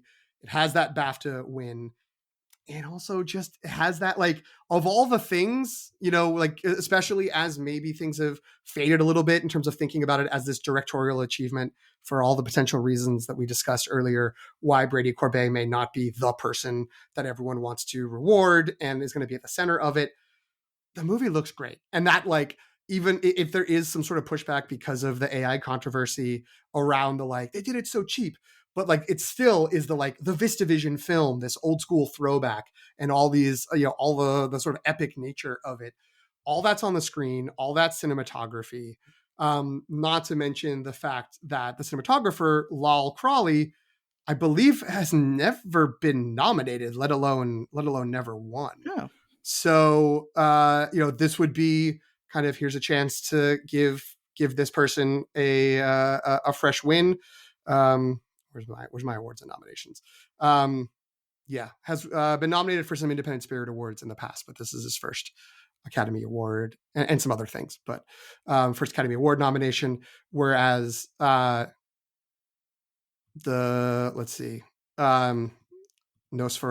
is, why have I done this? Jaron Blaschke, who has been nominated but not won, was nominated for The Lighthouse.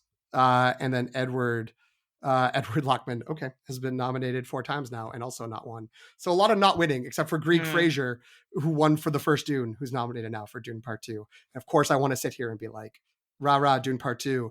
That's the movie that, I love, and it should be getting all these technical awards too.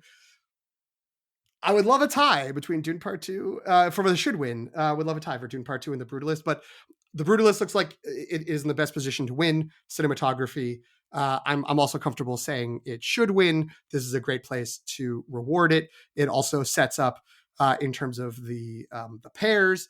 That would mean that it has score and cinematography not locked up, but pretty strong in those categories, and then potentially Best Actor as well. It seems to be Best Actor.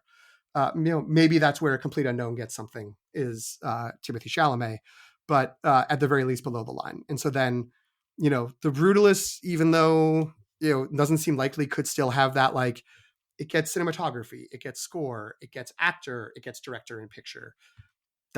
Picture doesn't seem likely, director's a question mark at this point. But I think I have The Brutalist as one of the few movies getting more than 2, but having 2 below the line locked in. Yeah, I have it with getting 3 right now, so I'm with you. Yeah, I think this individual category, it seems like it would be silly to predict anything other than The Brutalist, and yeah, I'm totally fine. Like, I'm happy with it winning. I just want to give a shout out to Nosferatu, because sure, I know the stereotype is like, oh, like, movies shot in black and white always do well in this category, but and I've only watched half of it, and some of the shots in it are drop dead gorgeous. Like, it's also not black and white. It's just it's muted. Well, oh, you mean like Because I technically think it's it's blue. Well, not it's in black and blue, white? but it's not. I don't think it's ever black and white. It's always blue. Oh, Like it is. It's like blue and white. but it looks black and white. It does, but it's got a blue tint to it because it's Okay. really blue. I think they've. I don't know. Monochromatic? Can we call it Yes. that? There we Okay, go. but not black and white. Okay. Blue and white? Like, Well, is that what I you want also me am to saying say? that, and now I don't feel comfortable standing by it. So You have to fact check it. we'll wait for the Nosferatu episode to confirm. Come back later. Sure. Okay, folks. it's a tease. It's good. But yeah, there's one shot in particular of Nicholas Holt's character. I always want to say Jonathan Harker, but that's British That's it. Dracula and not Yes. and not Nosferatu Dracula. Thomas, that's his name. Yeah, to like standing in the middle of a forest on a road, and it's just like, oh, it's like a painting. It's so good. Anyway, so Yeah, you know, Nosferatu must have been so close to Best Picture, like, yeah. right? It It has a lot of nominations. Is it For a yeah, movie man. that's not nominated in Best Picture. I got to assume Sing Sing and A Real Pain were 11 and 12, but I feel like Nosferatu had to be right at like 13. Right after that. Yeah. And probably pretty close. Is there in any way a possibility that everything we've been saying is a bunch of blah blah? The people in the Academy are like, you know what though? I don't care about that controversy. I really liked Emilia Perez. I'm going to give it cinematography, editing, and sound. And that's where these last few awards all go, is to Emilia Perez, and then it wins Best Picture. That doesn't feel right to me. It doesn't? No. But yeah, I mean, it would be crazy. That would be really out there. I mean, it's technically possible. What you're saying is possible. Then it would also have to be getting international feature. And that's a lot of wins for a movie that people have cooled on. You know what I mean? Right. That was the front runner and now is not. So yeah, I think that's fair. I'm on the record as not liking that movie and thinking it's the like villain of the story right now. And that was just based on the quality of the movie. That was before the villainous stuff happened. But that said, it's in all these categories. Like, it doesn't seem very likely, but I also am I'm waffling whether I'm going to put Emilia Perez or I'm Still Here in for international as my will win. I believe I said Emilia Perez earlier. I put I'm Still Here when I was doing my pairs, but maybe Emilia Perez ends up with 3 wins because it gets international and song and supporting actress, which is for 13 nominations, not a lot of wins. Sure. Yeah, I think oftentimes you have to step back and look at your predictions and say, what kind of a story does this tell? Like, what headlines would follow the evening that these predictions are describing? And I just have a really hard time picturing headlines that are like, nomination leader Emilia Perez wins 8 Oscars. You know what I mean? Like, right.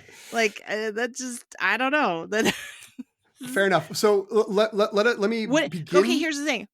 If it really were going to do something like that, wouldn't it have won somewhere at least one of the either PGA or DGA You're or right. BAFTA or something? Yeah, I mean, yeah, SAG.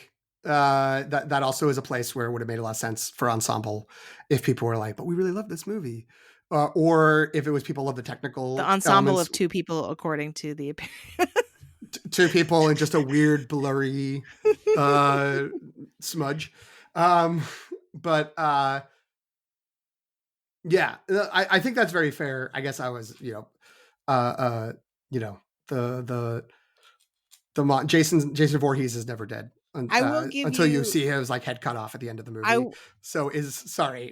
was trying really hard to be like, I don't want to say bad things about Emilia Perez. I've done it enough, but it was just like, are we sure it's not going to get 5 wins? I think the more realistic version of what you're talking about is maybe there's one category we're not seeing where it's still going to win. Yeah. And then it's like, it wasn't totally dead. Like, yeah, I get. What's the zombie category? Right. Well, the interesting thing is, it's like, yeah, that is what but like, I feel like in all those, at least below the line categories, Wicked is also nominated. I guess not cinematography, so it could, I guess, be in cinematography, but like original score, it's both of them. Sound, it's both of them. Makeup and hairstyling, it's both of them. Editing, both of them. So it's just sort of like, if there's going to be a surprise win, why would it be Amelia Perez instead of Wicked? And I guess it's because maybe there's people who, people really liked it. They gave it 3 more nominations. So yeah, I don't know. Okay, well, given what you were just saying and what we were just talking about, I was going to ask you this before we wrapped up. We're very close to the end here. Based on what you have now, based on your predictions of what will win, what's your narrative? What's your, stepping back, as you just said, step back and think about the headlines. What are the headlines of your current version of these Oscars? I really wish half my Post-it notes hadn't fallen down. I know. The narrative is I think the most compelling one, I think, is the spread the wealth one, right? Which again, it keeps pushing me towards, you got to predict a split between director and picture, even though I chickened out from that earlier and did not do that. Or it could be Anora prevails in a chaotic year. That's the other thing, is like, if I just dialed up my Anora wins a little bit and didn't play it so safe, I could easily see that being the story. Being like, why did we doubt that this movie by this beloved filmmaker who has never truly been rewarded in this way? I know Greg earlier today was talking about how the narrative of, like, in terms of the political historical narrative of the Oscar year, how Anora makes less sense than something like Conclave. I feel like the counter argument to that is a lot of people are feeling disillusioned, where it's like we're channeling all of our disappointment into a movie that confirms that the American dream is broken. Yeah, I was gonna say, I had belabored things frequently, often enough, but yeah, that was something I was interested in reposting when Greg brought that up, which is that I think that the Anora story of, we're all doing the best we can and we're trying to find our way up and out of things, and then just when we think we have that, the like ultra rich, powerful people of the world come in and just like rearrange all the chairs and pull the rug out from under you, and all you have are the attempts to make connections with other people in your life. And so you need to do that and connect with other people and let that happen, which is something that only happens in the final minutes of the movie. And that's why I think that movie is so powerful. And so I think, if like, that's what I saw in Anora, and I think if that's what people see, that feels totally like a February 2025 thing to hold on to. I actually feel like the Conclave narrative, to me, feels worse than when I saw it, which was before the presidential election. And I was like, yeah, I guess if we do this process, like, we can get to the right answer eventually. Like, that will be good. And now I'm just sort of like, nope, like, that process did not work, and this is not good. And great, I'm glad in this fictional story we ended up with this, like, particular version where stuff ended up great and blah blah blah blah blah. But that's not real. And I feel like Anora is real and Conclave isn't, is like my takeaway of that in terms of where are we in a stressful time. But I think other people, like Greg, sees it differently. Greg sees it as like Conclave is the inspirational, like, this is what we hold on. Right, it's democracy is something we hold on to. Yeah, and the idea that despite, we can emerge from the quagmire of politics with something good ultimately. Yes. Right? Time will want to be hold on to our that. side. Yeah. What are your narratives for your predictions? Like, what are your headlines? I mean, it is really the spread the wealth. Like, I'm just looking at my breakdown, and because I'm always going to the Wikipedia pages, I'm writing it up like the tables that would be at the bottom of like most wins and all blah blah blah. But I don't have any movie with more than 3 wins. And that's Anora with picture, director, and original screenplay, The Brutalist with actor, score, and cinematography. Back and forth, maybe Amelia Perez with supporting actress, song, and international feature. When we were talking, 3 hours ago, when we were talking, I said Amelia Perez is still going to hold on for international feature. When I wrote this up an hour ago, I put I'm Still Here winning international feature as one of the 3 movies with only 1 win. So it's Anora, Brutalist, maybe Amelia Perez on one end, A Real Pain, Wild Robot or Flow, probably Wild Robot, and I'm Still Here on the other end with 1. And then The Substance, Conclave, Wicked, Dune Part 2, and if not 3, then Amelia Perez getting 2. All those getting 2, and it's just like the big debate now is, was this a mediocre year and no movie was good enough to step forward, or was it such a good and well-balanced year that they all deserve to get a couple? So, that's where I'm thinking right now. But, feels quite possible that, like, I mean, I don't think Conclave ends up, if Conclave wins Best Picture, it just goes from 2 to 3. I could see Anora going from 3 to 5. Or even maybe, well, no, 3 to 5, because it could win actress and it could win editing. So, and The Brutalist could go to 5 if it wins picture. I think it also wins director. I think it would be very weird if someone else wins director and The Brutalist wins Best Picture. That doesn't feel like, in the same way that you're pitching Emilia Perez getting more wins. That doesn't feel right. Brutalist getting more than, I mean, at 3 right now, it already feels a lot. Back well, that's what I'm saying is it's 3 is the, like, and it's possible The Brutalist gets 2, score and cinematography, and A Complete Unknown gets 1. Yeah. With Chalamet winning. So yeah, I'm looking and I feel like this is the table on Wikipedia that says movies that won multiple awards that some years only has 2 movies on it is going to have a bunch. 1, 2, 3, 4, 5, 6, 7. And so, that's, a real sort of spread out year. And it, in an interesting, like, I think all these movies are worthy. I don't know.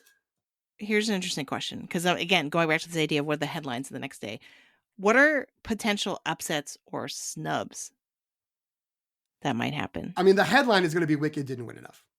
No matter, even if it wins 5, it's going to be it didn't win enough. Because that's only half its nominations. I think you're right. Ariana Grande and Cynthia Erivo aren't going to win. So that's going to be the Barbie headlines, right? Like, we all knew going into Barbie was probably only winning 1, maybe 2 Oscars. And we knew that because we pay way too much attention to this. Regular people didn't, normies didn't. And they were like, what? Like, that's the movie I saw. And so Wicked, that's the Wicked story.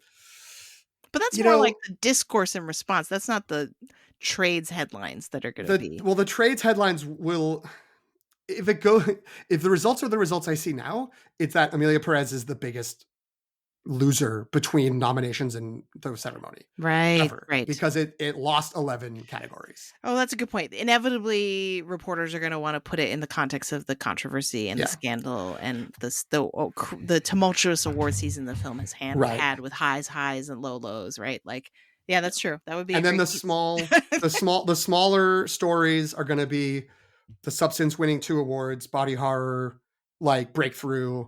That's a huge genre jump.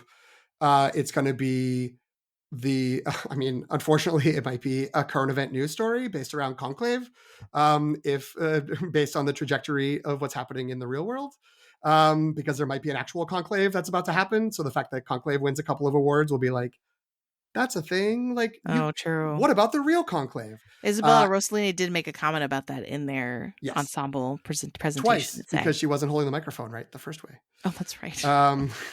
And Rafe was like, no, you gotta say it again. They didn't hear you. Really talking to this. We need credit for this. I mean, Rafe just low key, like, directing from his position. I loved it. And then, I think there'll be some people who are like, The Brutalist should have done more. Because I think again, I was speculating, but I think you're right. Brutalist isn't going to win more than 3, might only win 2. There'll be a little bit of pushback of, like, The Brutalist is going to be the movie that's remembered, blah, blah, blah, by the, like, film bros. I think, to me, wild upsets would include Fernanda Torres winning Best Actress. Oh, so we're thinking outside of what we're predicting. Okay. Yeah. I misunderstood. So, like, what are we not seeing that could happen, right? Or are we not predicting? Okay. So that's one. That Fernanda would make Torres, a big splash. Yeah, Fernanda Torres for sure. I potentially Coralie Farge winning one of her categories. Oh, either screenplay or director.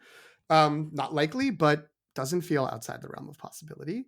And that could be huge. And, in terms of flipping things below the lines, I feel like it would be Wicked winning a couple more than we think, which again will be really interesting, because then our world will be like, oh my God, Wicked won like 2 more awards than we thought it would. And the real, the like normie discourse would be, why did Wicked win so few awards?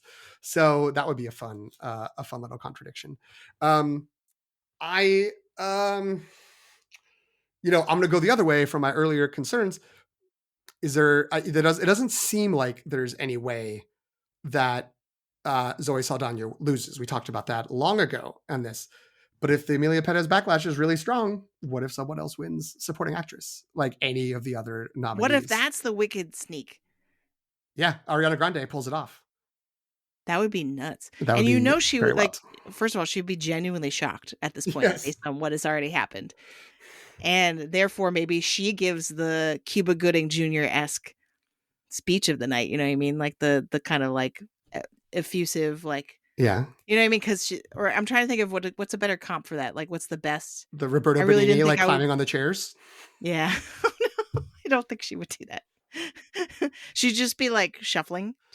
Yes. I mean, I think it would be Olivia Colman, who had won more precursors. Oh, true. But not that many. And that was and ate Glenn Close's lunch. Oh my God. What a win. I'm sorry, Glenn Close, but that was a great win.